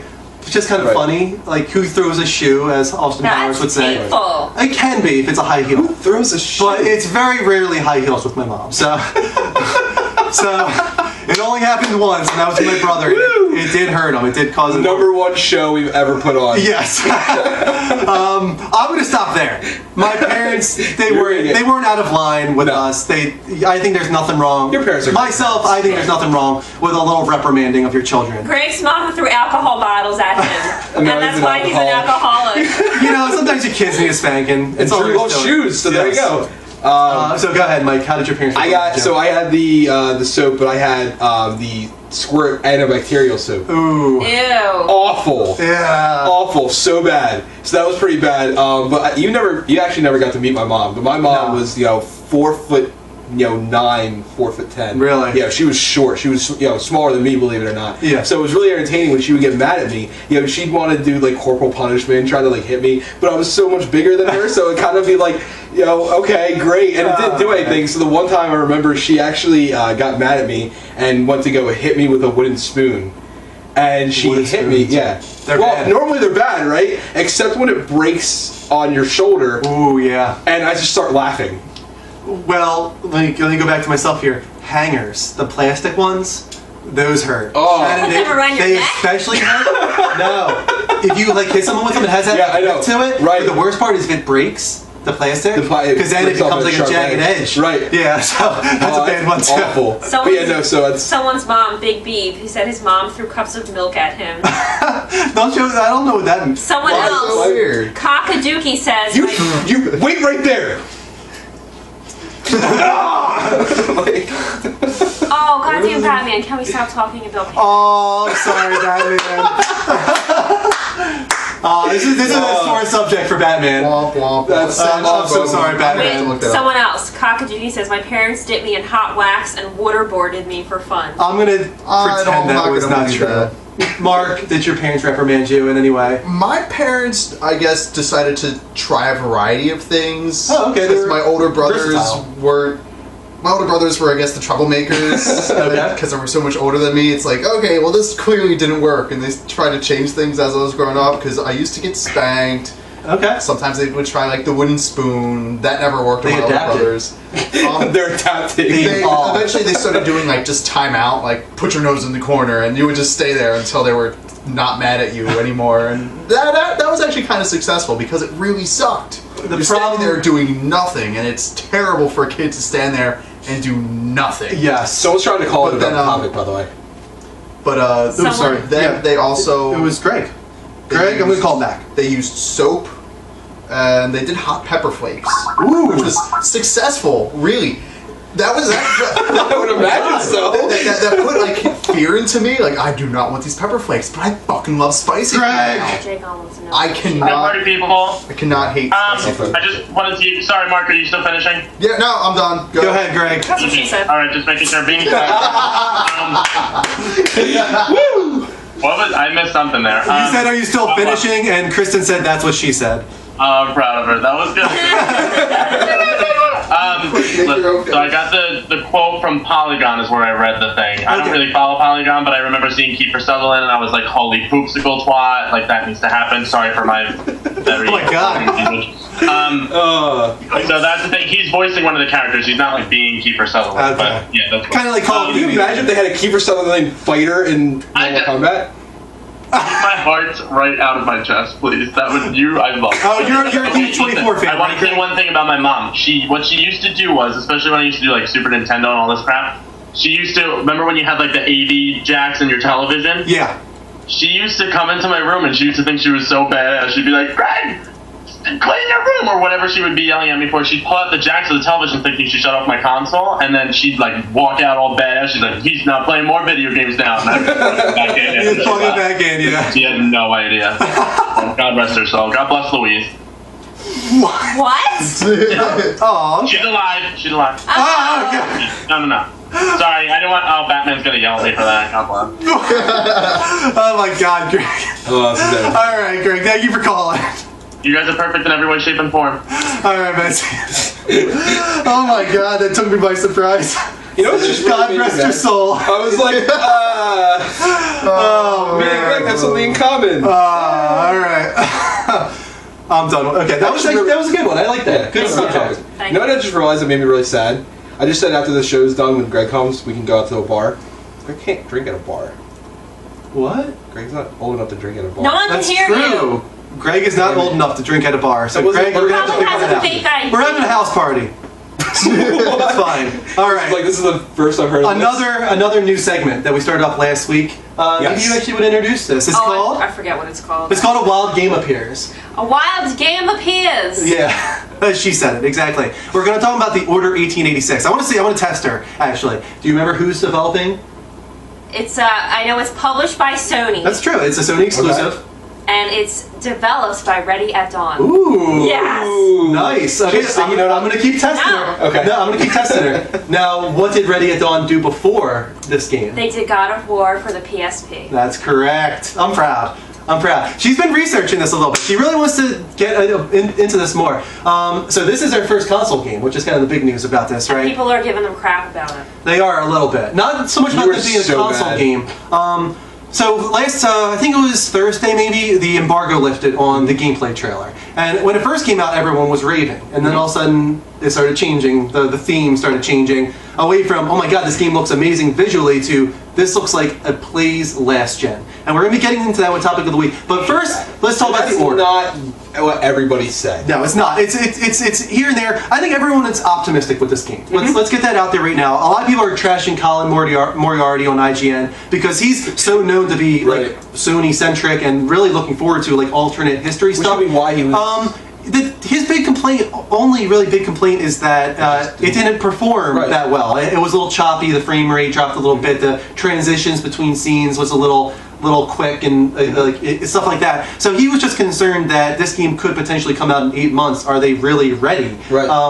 It was like a 10-minute gameplay preview, so they didn't show off a lot of the mechanics. Even the mechanics that Game Informer were like reporting about, such as like the destructible environments and the material properties and whatnot. Right. None of this was shown to the press during this new event. Right. So it seems to me that it was just a bad idea on their part on what to show. Right. They chose bad content to show. They should have chosen a different vertical slice, maybe the slice that they showed to Game Informer that they raved about. Yeah. So I'm still very optimistic with this title. Let's go. What, do you know enough about it to really kind of give a synopsis of what this game is? Kristen says she does. What do you know about the Order? I know that it takes place in the Victorian. It'll probably sound better if I do this. No, go ahead. You can speak if you want. No, you're right. It's Victorian London, 1886. But it's an alternate history. Right. So you're going to see, not only like weird blimps and everything like that, which didn't exist in that time, but weapons that didn't exist then either. They're trying to take technology that existed in that time, but making weapons that aren't really realistic out of them. Right. Yeah. Right. So you're gonna have a lot of it, and apparently I thought they were gonna be demons as the creatures that are gonna be in it, but you said no, it's gonna be half beasts. Yeah. Right. Half breeds, I think, is exactly what they said. Yeah. Which would almost like lichens from the whole. Yes, exactly. So that's how I'm envisioning that. I mean, it looks interesting, and I like the idea of it. In general, I liked when I saw it at E3 last year. And I'm hopeful for it. I just feel it was actually the gameplay that was described. Was a little bit different than I thought it was going to play by seeing the trailer. Yeah. I thought it was actually going to play a little bit more like how Evolve's looking like it's going to play. Oh, really? Okay. Yeah, that's what I was getting out of it. It's going to be a little more open? A little more open and, multiplayer based. Okay. But from what it's sounding like, it's going to be a little bit different. I mean, they didn't say anything about co-op or multiplayer. No, not yet. But what they did talk about was I don't think there'll be multiplayer. No. There could be co-op, potentially. But it's only 2-player co-op at the most. And I'm thinking, looking at 4 players, I'm thinking, okay, it's going to be 4 players. But at the same time, from what they're describing, a lot of the descriptions of it sounds like the developer intends you to play as the one main character. Yeah, I think Galahad. So I think the potential here for a 2-player co-op is only because I think there will be one character always with Galahad, but that character might change between the 3 other characters. Galahad will always be the main protagonist throughout the game. He looks pretty badass, I'll say that. Yeah, he does. Awesome beard. But it's a linear third-person shooter, and I think people expecting a little more open world didn't really have the right idea about the game because they really linear game from the beginning, especially with the cinematic feel. They've been talking about having this grainy filter to it to give it the film quality. Right. They're doing 1920 by 860 or something like that to put black bars at the top and bottom of the screen to give it that widescreen feel that you see in film. It's very filmic, as they say. Yeah. And the linear quality about it is so that they can tell this story as best they can, kind of similar to Uncharted, I think. That's what they want to do. Let's let them do what they want to do and stay optimistic. The concern is that it's going to play last gen and that it's not doing anything innovative. No, it looks pretty. It does look pretty, that's for sure. And so that, and I mean, I guess talking about that is going to lead us into our topic of the week, so I don't want to get too much into that. While Game Appears is more so just describing the game. So as far as the game goes, it sounds great. Apparently it plays a little bit like Gears of War. Yes, cover shooter. So cover shooter, which is, again, different than what I thought. I thought it was going to be a little bit different than that. But I'm okay with it, and it looks great. I mean, graphic-wise, I think it's going to perform. So I think it's going to be a must-have for story-based lovers on, for shooters, almost like a BioShock game was. Yeah. So. The other thing that people were concerned about is the QuickTime events. Now, these are QuickTime events, but at least it seems like they're trying to do something a little different with it. They're calling it branching QuickTime events. And what that means, technically, is that there's options to the QuickTime events, kind of similar to The Walking Dead in a way. The one example that you see in the gameplay is that the guy attacks you, you press circle to dodge, but once you wrestle him down to the ground, you have options on the ground to choose from for the next part of the QuickTime event. He looks and finds a knife. He clicks the button associated with the knife and stabs him in the neck.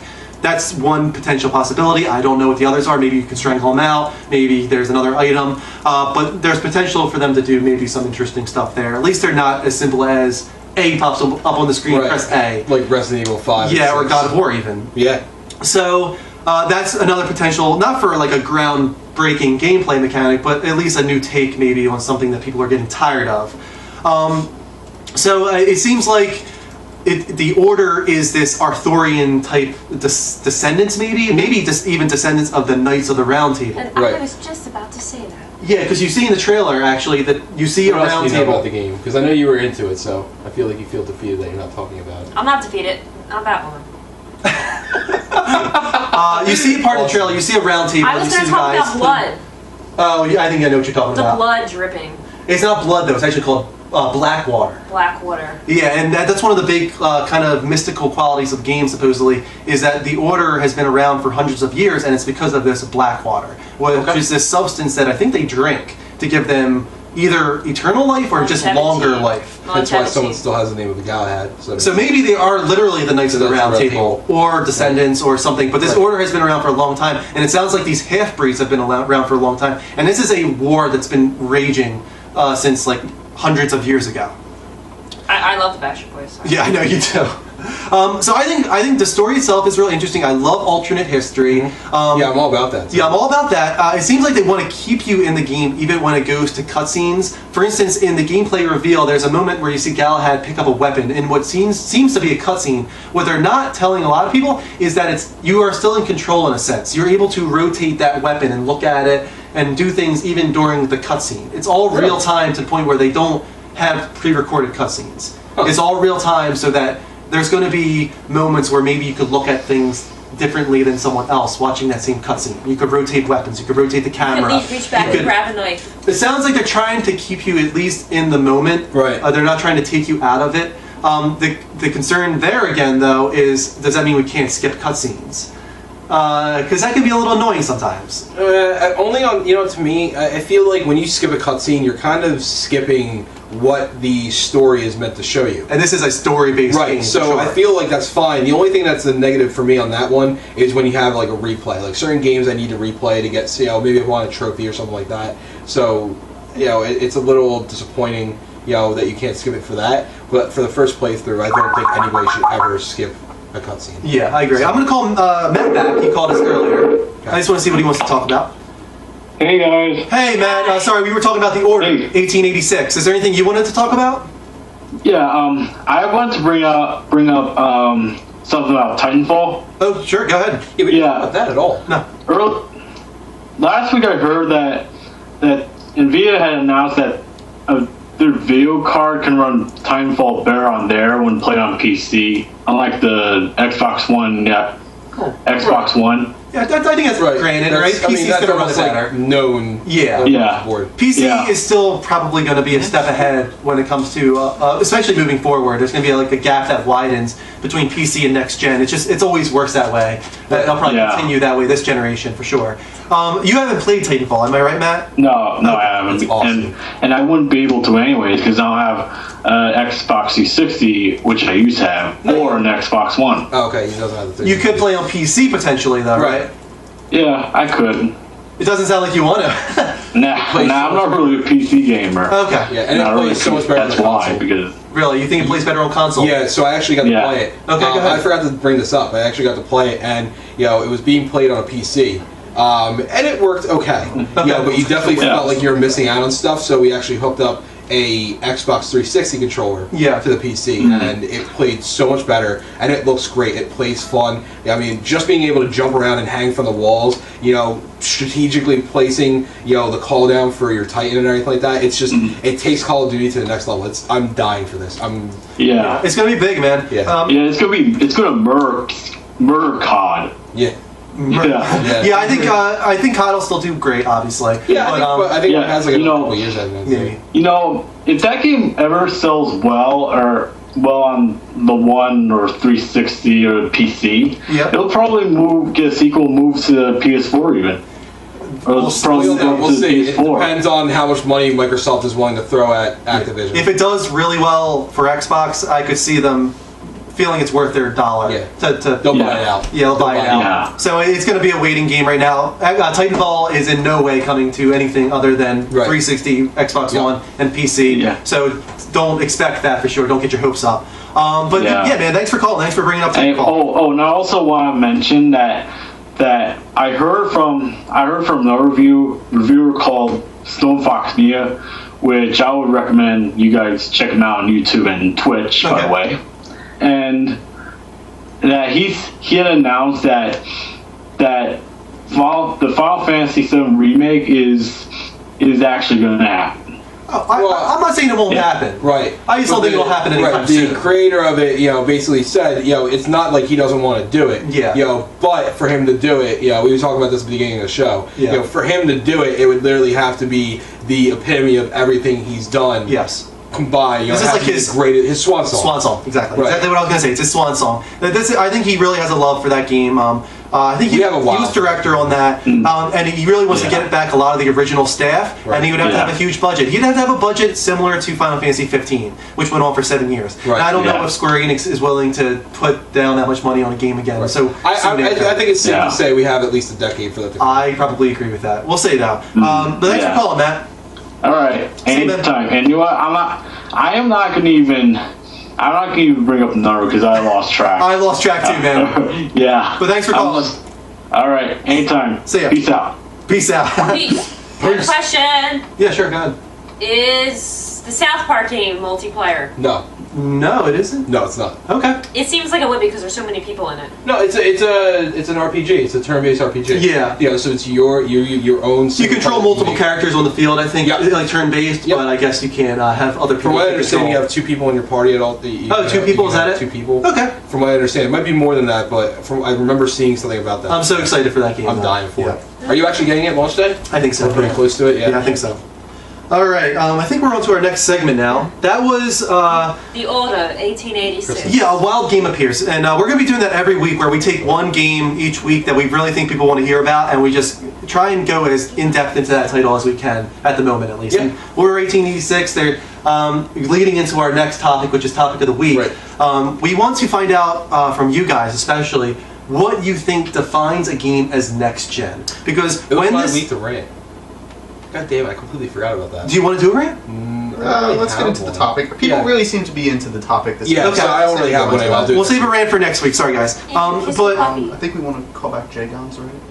Jay Gons? Yeah. Did he call us? Well, He called us at the beginning of the show. Oh well, Jay Gons, you're welcome to call in. Let's We're set gonna up. Let's set up the actual topic first. So, with the trailer releasing this Thursday, everyone was like, "Yeah, this game looks beautiful. Right. It looks next gen." But so many people were saying it doesn't feel or play next gen. Right. And then the question came up to these people, okay, then what would you do? What would make this game play next gen for you? And pretty much no one has a response to that. Right. Everyone wants a game to play next gen, but they have no idea what would do it. And that is exactly I'll be honest with you, I hate this topic. Okay, why? I think it's so dumb. There's nothing that defines what makes next gen. You know, a next gen game is a game being on the next generation hardware. Here's what's going to happen. Games are going to improve by graphics, obviously, and they're going to try new mechanics that will work because they weren't possible on old systems that couldn't handle it. Yes, that's it. That's why I don't like the topic. No, I think this is broader than you're giving it credit for, though. Because when games, when this hardware evolves, it gives you potential to do gameplay mechanics that you really couldn't do before. Let's take Shadow of Mordor, for example. Right. Now, they're saying that they could not have done this whole memory system, I guess you could say, where these enemies remember you and you can come back to them later. This was not possible on last gen hardware. I believe it. So that's, in a sense, that's a next gen gameplay mechanic. And that's what I just said. It's either going to be a mechanic that you weren't able to do before, or graphics. Those are the only 2 things. But I want to hear specifically maybe ideas that people have. I think all people are going to say Oculus Rift, obviously. I had an idea. Go ahead, yeah. You could put a Glade plugin, like a scent releaser, in the PS4. You know, it's actually funny. She really wants scent control. There was actually something that was described for that. For not only games. Oh no, that was a patent. Yeah, there's a patent on that. I think Sony had because that, didn't they? scent really makes things real. I think Sony or Samsung had that. Scent is a very powerful thing. I don't think that's something that has to be inbuilt, kind of in a way. And I don't think that's. Right. I can't even wrap my head around that. I do agree that would really change things in a way. They do it in Disney World. World. It would immerse you in a way that even VR possibly couldn't. Right. Scent is a big deal. So yeah, maybe 10 years down the line, maybe something will come from that. Well, who knows? It's the sense most strongly tied to memory. Exactly. When you That's smell what something. I said. Yeah. And you could have something built into your remote, and it comes with the game, and you just plug it in. It just sprays out. And it just keeps. I want to say that scent. Sony had that patent. Yeah. It was either Sony or Microsoft had that in a patent, and I swear it. That would be that's so cool. The other thing that gets talked about a lot is controller things, such as haptic, the feedback and whatnot. Maybe even temperature, making you feel temperature in your hands. Pain even. Someone says more shocks. voice control. Better voice control. I think that's on its way with Kinect and PlayStation Camera. We're getting there a little bit. Could we get to the point where we have really great AI that you can talk to and interact with? This is all stuff that can come from next gen. Now, a lot of complaints about the Order, I think that people aren't giving it credit, actually. I think there's some stuff there that couldn't be done last gen, such as the material properties. They've been talking a lot about having gold that behaves realistically to temperature, and metals that bend realistically, different metals, structures that have beams and whatnot. So the question is, could they, if they're smart enough, could they utilize this new physics capabilities of these systems to create destructible environments that affect the gameplay? Right.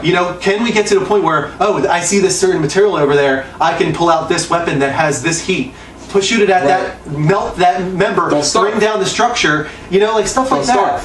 What do you mean by Don't Starve? Well, Don't Starve does similar stuff to that. Fire disasters. Fire disasters. Yes. They're Great Chicago Yes. Fire. Yes. Hay behaves differently than wood and stuff like that. Natural disaster. I'm taking it to a next level though. I'm talking about like the metal melting. Disaster Sim 2015. Imagine the metal melting on the ground and pooling out, and then fire growing off of that. Terminator. Yeah, maybe. Like, you know what I mean? We're getting we're getting to the point now where these systems can handle physics and destructible environments to a much different level than we saw in Battlefield, Bad Company, and stuff like that. You gotta. I think the biggest issue for everybody, and we constantly see it in here. That's a great. I just want to say that's a great point. Some publishers think that next gen is a connected experience, which is Destiny. Yes. Games like that. And there's a couple other ones I can't remember now that are doing similar. Oh, I mean, even the Watch Dogs, and the other Ubisoft one coming out next year, the District or Division. Thank you. That was the other one I couldn't think of. These are all pushing this connected experience, especially with external devices such as iPads and iPhones and whatnot. This second screen device. So these are all things we kind of already know about, though. Right. You know what I mean? And we get this question all the time. Nothing feels next gen. These games, you got to remember the systems just came out. There's nothing that's going to push the limit of the system. You got another at least 2 years before you see anything start to even come close to reaching the potential that the system has. And is there anything really wrong with a game doing something that's been done similarly, but doing it excellent? Right. Like, let's say The Order comes out and it takes the third-person cover shooter cinematic experience and does it great. Like, does it the best that we've seen in a very long time. Does that make it? Does it make it a bad game just because we've seen a similar game before? You're not going to please everyone. You can't please everyone, obviously, yeah. But they're clearly going for a cinematic experience. They're going for an Uncharted-style linear adventure with some horror elements too. I don't think there's anything wrong with doing something that's been done already, but taking it to another level, just doing it better than it's been done before. Yeah, I love innovation. Obviously, I can't wait to see what's done. But I think that that should be my rant. Just shut the hell up and just wait. Just relax. It's coming. I posted about this right after that happened. Yeah. That my tweet was something along the lines of, calm down, everyone. It's 8 months away. Stay optimistic. They could push it back into next year. This is a new exclusive IP for Sony. They're not going to rush this out. This could be a big new franchise for them. Let's get ready to dawn the benefit of the doubt. This could even be delayed. Yeah, it definitely could be. Yeah, we don't know. It's not like guaranteed. Like, it's definitely coming out on this date. I don't think it even has an official release date. And let's wait for E3 when they usually show off the big set pieces at E3 because that's when you get it to the public. I think honestly, it was more so. It was less of a mistake of showing it too early and just not showing the more of wrong a mistake content. of showing the wrong stuff. Definitely. And I'm going to lean towards that. I know you yelled at me personally because I was taking the side of everybody else that was kind of almost mad. Well, you were almost mad at Colin Moriarty in a way. Moriarty I wasn't mad with. I was mad with the reactions to his preview. Colin Moriarty reported on what he saw. Right. And I do think it was an odd preview for him. I will say it all again. you said was that it was an odd preview. He kind of actually got mad at you, which is kind of funny. I'll say I'm backing that. I still think it was an odd preview for him because it seemed just like he was trying to nitpick it in a way, especially with the alternate history stuff. This is a guy that loves alternate history. Resistance, which is a series that a lot of people don't even like, he loved so much for the alternate history. But then he was talking during the preview about like blimps not existing in 1886. It's like, but that's kind of the point. Right. We're taking technology that maybe could have existed then and altered. I think for him it was like, he likes the alternate history where it's somewhat believable. Yeah. If this event were to happen, this is what they had. Yeah. This is saying that because this event happened, now all of a sudden we jumped ahead in time, had blimps, and just went back in time. So I get that. So that wasn't the crux of his preview, as I said though. The crux of his preview was that it didn't perform as well as he thought. He was concerned because it's 8 months away. Can they get this out in time and do it justice? That's my worry, and that was what my whole opinion was on when I was talking to you about it. You have a game it's 8 months away, and like you said, it's 8 months, but it's not really that far. 8 months isn't really that long when you got to remember games like Last of Us were shown off, and they were only maybe 2 or 3 months ahead of what this was, and it was near flawless looking. There was almost no complaints. My response to that, I'll stick with this again, is there's a big difference between a game coming out 6 years into a development cycle or like a generation, and a launch game from a studio that's never worked on console hardware being assisted by Sony Santa Monica. But saying like all of a sudden now, okay, well we're going to give them a handicap because they've never done this before. That's not. Well, it's not even that. This is they're creating their engine. They're still in the process of creating their engine while Last of Us is using Uncharted's engine. Here's where I'm going to say they don't promise a game in the fall. Oh, well, they haven't, really, necessarily. They did. They said it's coming in fall of 2014. Well, that's what they're pushing for.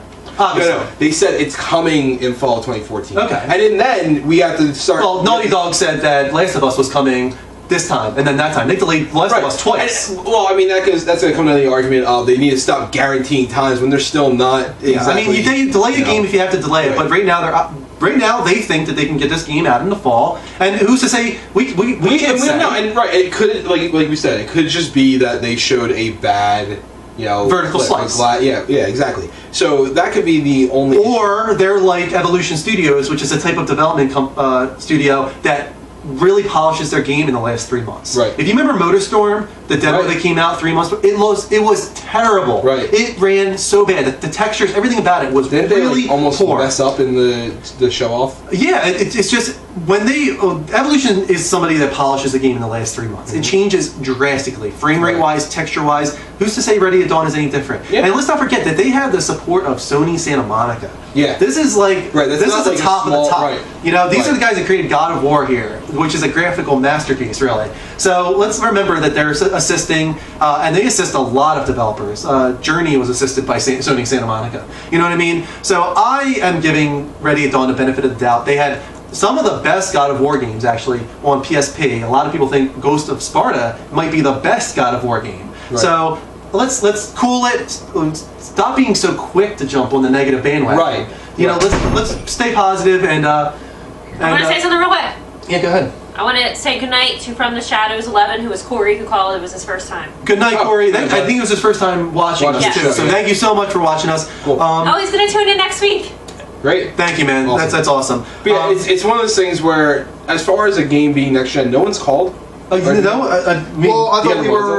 we didn't open up the lines yet. The lines are open. Yeah. The lines have been open.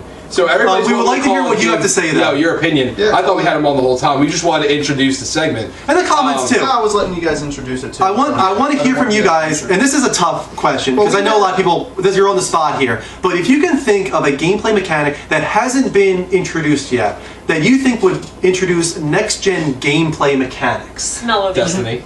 Destiny is an example with its world that's establishing, but I want to hear if anyone has something that hasn't really been thought of yet.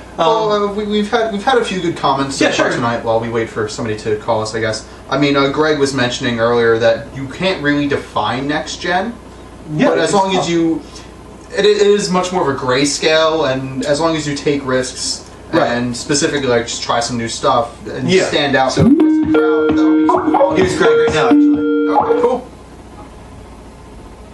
Twisted anyway. Hey, Greg, how you doing? Hi. Wait, Mark is talking in the thing, and he's talking about me. So whatever he's saying is probably what I was going to say. No, we want to hear exactly what you're saying, though. Like you're talking about risk. Yeah. The one thing, I always say this, especially when my friends talk about it here all the time. Like all my friends are Xbox 360 Call of Duty people, and I was one of the only people that had PS3, and I really think that it was just hard to tap into for developers. I don't know that whole side of it, but I think the PS3 was truly a next-gen system. We saw that with Naughty Dog, with the Uncharted series, and especially Last of Us. I still play that multiplayer today, and I have a PS4 sitting in my room. Yeah, the Last of Us multiplayer is something that really hadn't been done before in a lot of ways, and it was a surprise. I don't think people really expected it to be so innovative. Exactly my point, and not even the multiplayer, but just the mechanic of a simple crafting system for the single-player game. It's just something different, something intriguing and new, and it was easy. Not that it was they have the development there for people to dive into the system and everything, especially in the multiplayer, and what you're crafting, you have to select, be careful, and other people coming into and stuff. But yeah, my whole point is the risk taking, and I just think the reason why people are hating on games like The Order and stuff like that is because Sony keeps pushing these games. Well, right now that's the only thing they can push because they can't announce everything. Yeah. But I keep saying it to people all the time because I read online and everyone's hyping up Infamous, and I didn't even realize PS4 is coming out with a bundle for it. I didn't realize that was happening. I think it's only for UK though, because I haven't seen anything for the US version. Yeah. Okay, I didn't even know that. Yeah, I was gonna get one, so. Yeah. Okay. With Infamous, I just think everyone's hyping up more than it's gonna be. It's just gonna be a prettier Infamous. It's still gonna be sandbox. It's still gonna be powers. I don't think Delson's story is gonna be any Ellie from Naughty Dog. You know what I mean? Isn't that weird that Infamous is pretty much Bye, Big B. The same as all the other Infamous with better graphics, and no one's making this complaint about that game. But then the Order comes, and it looks beautiful. Right. And it does show some actually new things that aren't being done before, and people just say it looks like it's playing it last gen. I think it comes down to the cover shooter thing. I think people they're jumping on like Gears of War comparisons and stuff like that, and want to hate so quickly on this. But they're going to do something interesting with this game. I really think they are. I think that when E3 comes around and they show another vertical slice, that they're going to impress a lot of people. Yeah, hands down. And you could also make that, the thing that gets me so angry about people like hating on the Order especially, like, yeah, it's cover-based gameplay, but you could say the same thing about, like, let's say Darksiders. They totally took elements of God of War and Zelda, combined them, and made their franchise with them, but nobody hates on that game. Some people love that game. Same thing with Titanfall. They totally stole Mirror's Edge, free running, mixed that with their Call of Duty formula for multiplayer, and that's going to be their game, but nobody's saying anything. Everyone's still excited for that. Or Dying Light stealing the Mirror's Edge type. Totally. Yeah, there's not a lot of innovation that is going to come quickly because a lot of it's already been done. It's the way it works. We've been in this industry for a long time. It's tough to innovate, especially at the beginning of a console generation because people don't want to take risks. They want to establish a new IP, and then as time goes along, then they innovate. Yeah, work on it definitely, and I think just from like reading about developers and like what they say about stuff, I just think especially with new console power, they can add in. Whereas Infamous kind of sacrificed a little bit on story just to get all their gameplay and stuff, and I'm hoping that, like you said, Delson's story will be a lot more fleshed out than Cole's, and they can put in more story elements rather than sacrificing something based upon the power of the console. No, I agree completely. It sounds like they're still kind of going with a black and white morality, but I think that's because they don't want to affect the story they want to tell so grandly. They want to have one story and another story. They want to tell those as best as they can, because if you get into the real nitty-gritty, like gray parts of morality, then you just have so many options that the story kind of suffers as a result. And, and then you're not playing an Infamous game, then you're playing someone's interpretation of actual life choices. Yeah, exactly. Infamous is not that. If you want that, then you can go somewhere else, but Infamous is not that. They got the options there for you. Definitely. All right, man, great call. Thank you, guys. Free tonight. That's like most of the things. Greg, you are our biggest supporter. Obviously, what is the and I'm making Level Up Show beanies. I think before we do the t-shirts. Oh my god! All right, man. Thanks so much for calling. Bye, guys. You're the man. So it's funny because in the comments we're getting a lot of things. People talking about like neighborhoods and generating from neighborhoods and stuff like that. One of the things that actually me and Dan, using GPS like stuff. Well, yeah. So one of the things that me and Dan had talked about years ago. We talked about a game that would be pretty cool. It was right around the time that I Am Legend came out. Okay. So imagine a game where you start in a world. Yeah, you have to play like a single player little thing for a little while, get your stuff set up. Basically it's like a post-apocalyptic type thing. But then, it generates where you live based on your Wi-Fi. I remember you talking this, Yeah, and so, but now we can do it because, it's easy to tell where you're living at. Yeah. So it generates you to a nearby city. So for us, it would be in Philly. So we would start at an area in Philly that looks familiar, and it would be a house. So we would have to find supplies and build it up, and then we could travel around to other people in different areas. And it would remember, your base where you're at. I think that's a really cool idea. That would be phenomenal, and it's technically able to be done now. Gran Turismo's doing it. I know. Yeah. So it's not like it's not able to be done, but it hasn't been able to be done before now. Yeah. You might have been able to do it on PC a few years ago. Yeah. But you probably wouldn't have that much support. This is. Yeah. We'd love to hear a few more calls before we wrap up, guys, or let's go to the comments. Yeah. We want to hear about some next-gen gameplay mechanics you think would innovate and be new to this generation. I think one thing that we really need to integrate too is with smartphones. With that taking off and everybody having them. Yeah. Kind of like how what's called Drive Club. Having the integration where you can challenge people on the map. Definitely. But imagine being able to like tag yourself, again, neighborhood generation, using GPS, from where you are, something like that relates to in the game. So. Thank you to whoever followed us on Twitter. Guys, look at me in your face.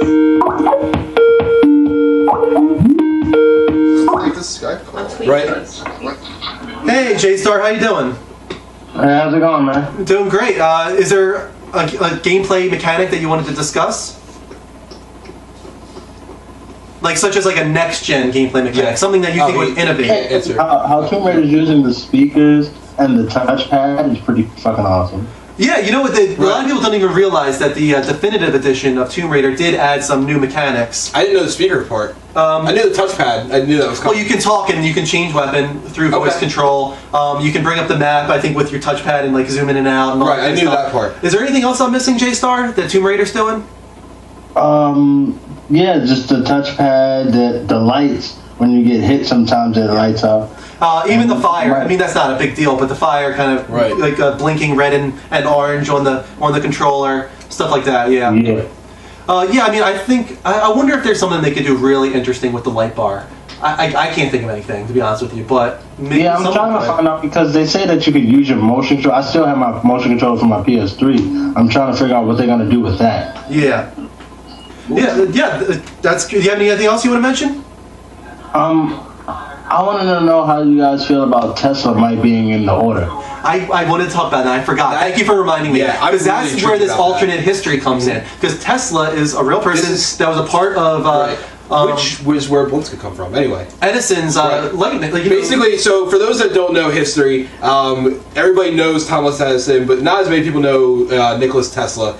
He had a lot of great ideas, and technically, his ideas were actually better than Edison's in many ways. Edison was just really good with patenting. He didn't get enough credit for it. Right, Edison was very good. He had it in the patent. He was in the patent office, and he was actually a thug almost in a way. Yeah, in ways. He actually, and even the Prestige kind of plays off of that a little bit in that movie. But so this is playing off of if Tesla actually succeeded when Edison actually should have failed. Yeah. And that's actually really intriguing to me because that's always one. I think maybe it was Podcast Beyond that talked about this, but it's really cool to think of Tesla being in this game as like Da Vinci in Assassin's Creed 2. Right, that would be awesome. The inventor that you go to create these awesome weapons. That's a great idea. I didn't actually hear that. Yeah, that'd be pretty cool. Yeah. I was watching on IGN and they was breaking it down and they had shown a ray gun or a big torpedo rocket launcher that's not even supposed to be nowhere near invented at around that time. Yeah, but to think that like these inventors could help you out, which is why we could have blimps. Yeah, exactly. Tesla could have had, and there's tons of patents. I don't know if you ever looked into it, but me and my uncle were talking about because we were looking at the Tesla car. He was actually looking at that. Yeah. So we were talking about the stuff that he invented and everything like that. There's hundreds of ideas this guy had. Yeah. So it's it's interesting. Yeah, I think that game could be awesome. To be honest with you, I really hope that they get it to the level that people want it to be at by time of release. Honestly, I think they're underselling it. Yeah. Yeah, I didn't think it was before, but once this trailer came out and there was just so many kind of negative reactions, it was just like, wow, this is just not what I was expecting at all. Right. So hopefully a lot of those people change their minds when they see it at E3, and when it comes out maybe this fall, it'll do great as the big holiday game for Sony. Yeah. All right, man. Thanks so much for calling in. No problem. Anytime. See ya. Let's call Jay. I'm gonna call Jason back. So we did have a comment from Mr. Famous is bringing it up, and Bleeding Dreamer was also telling like the thing that makes next gen for them at least is storytelling. Yeah. Like improved storytelling in games really feels like you're progressing the medium more than anything else, really. I mean, I can agree with that when it comes to Last of Us. Outside of graphics, outside of playing, exactly. And I think that's why Last of Us had so much appeal, is because it was such a well-told story. See, Game Twist. So you just get connected to it more, and there's more of a give and take between you and the game. And the order is that this is a developer really wanting to push the film at quality. So it kind of is like The Last of Us in that sense that it might surprise people when it comes time and they realize that it has this really well-told story, great writing, great directing, great voice acting. So it might surprise some people. Let's call Jay Guns. Take a picture of me and tweet a PS Pro. People are following like.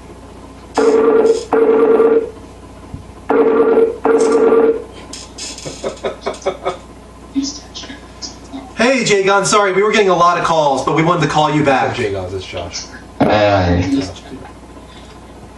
you wanted to talk earlier about this, actually, but we told you to wait. Yes. So, what do you think defines a game as next generation? Okay, for me, I feel like there's two versions. Okay. That feels like next gen. Like the typical normal way, but like better graphics. Yeah, that's more the given. frames, more frames. Yes, 60 frames per second for sure. Yeah, but like up it up.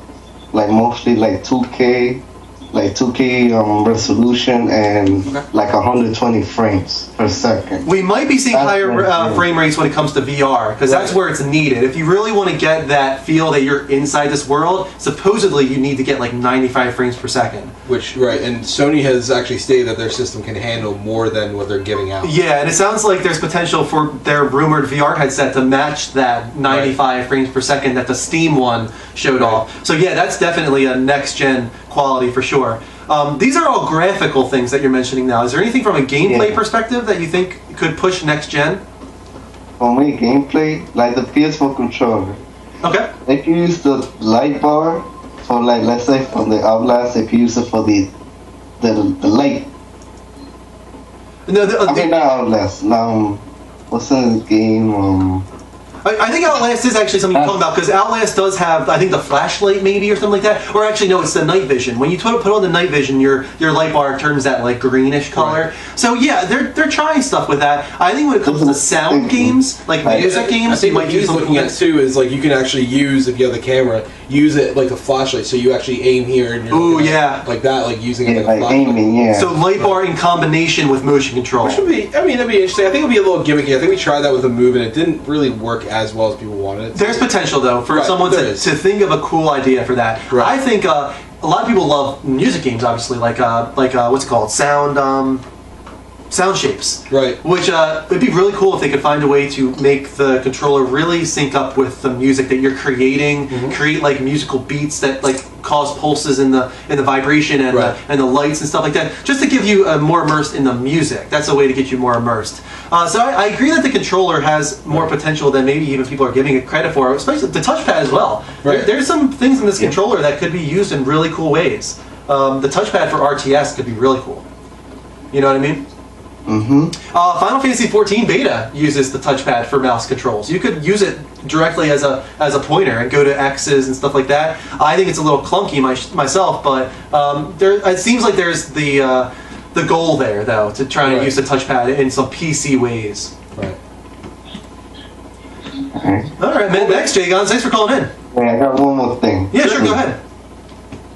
Mostly for racing games. Okay. Like the GT and all the stuff. They should make a worldwide race.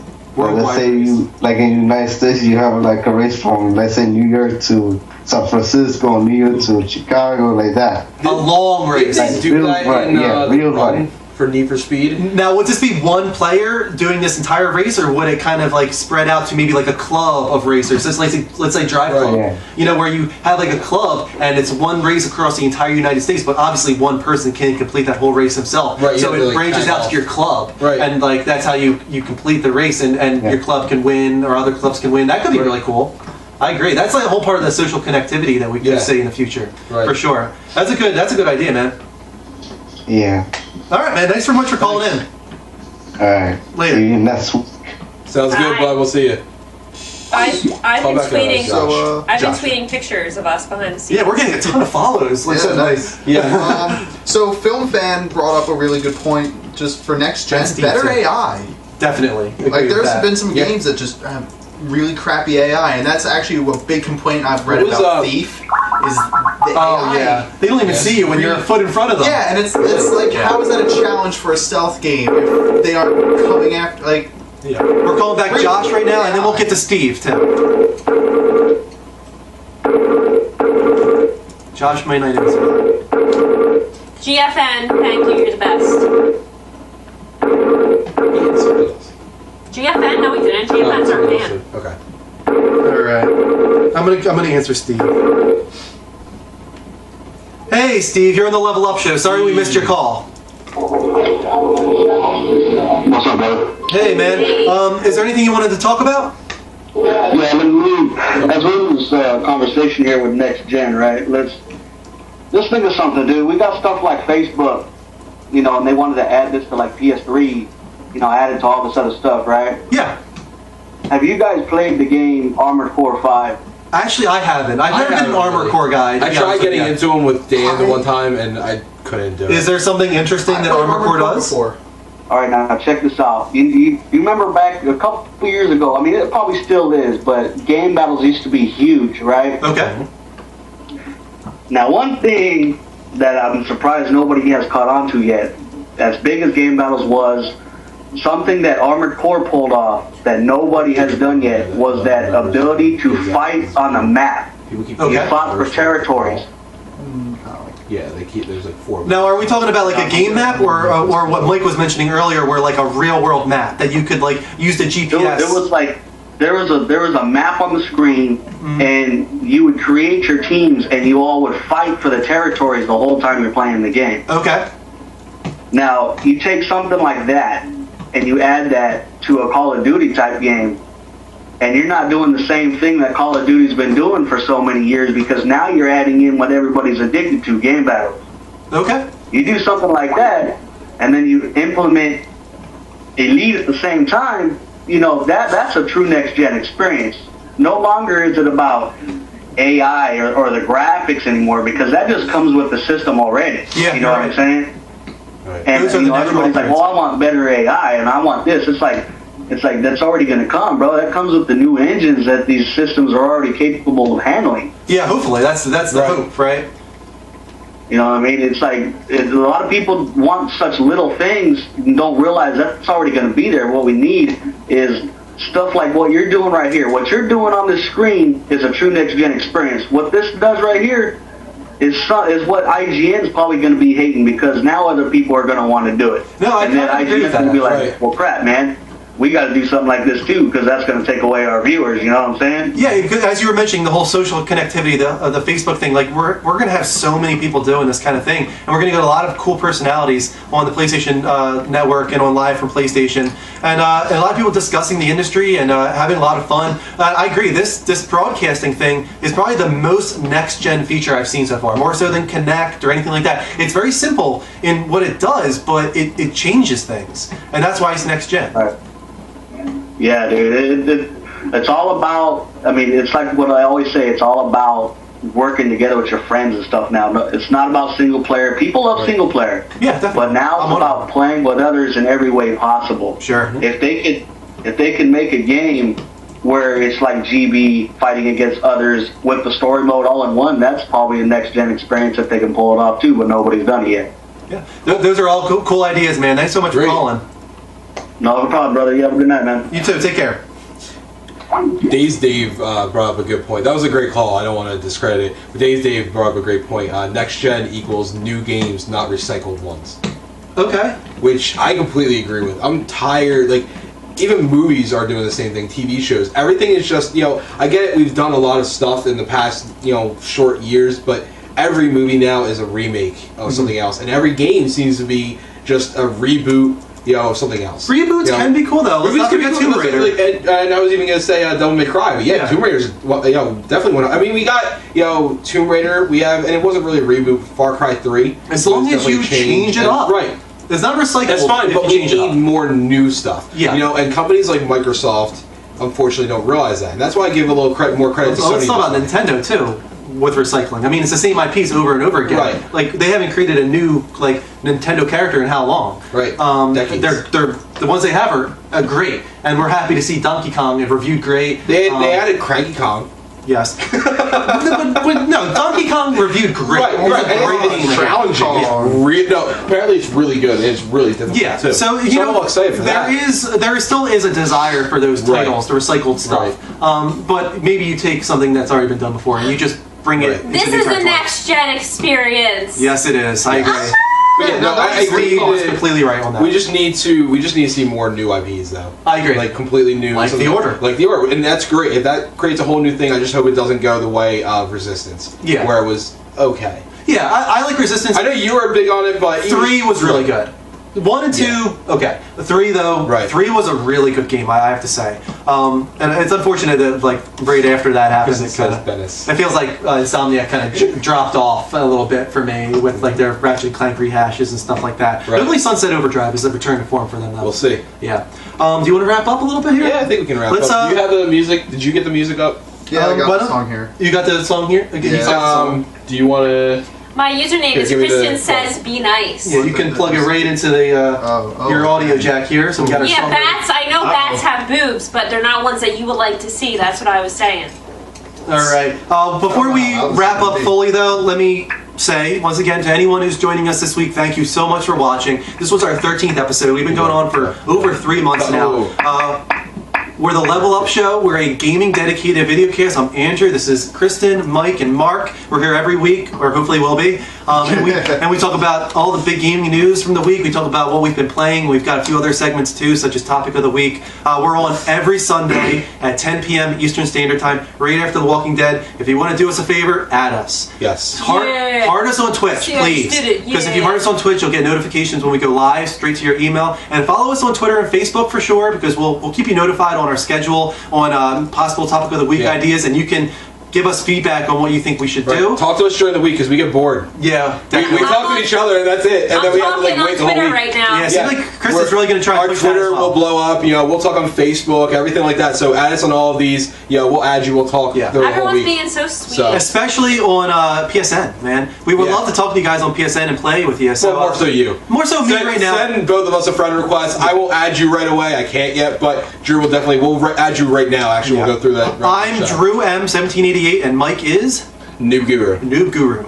I've got plenty of room left. Mike will add people when he gets his PS4. He's going to have a long list to add. Please add. I would have 100 of them fill. Yeah. So make sure to watch the I think actually our biggest one is really Twitter though. Follow us on Twitter because that's where all of our news comes from. Really, more than anything else. Yeah. So add us on Twitter, and that's where I'm tweeting. What was the last thing you said? Something about the trailer?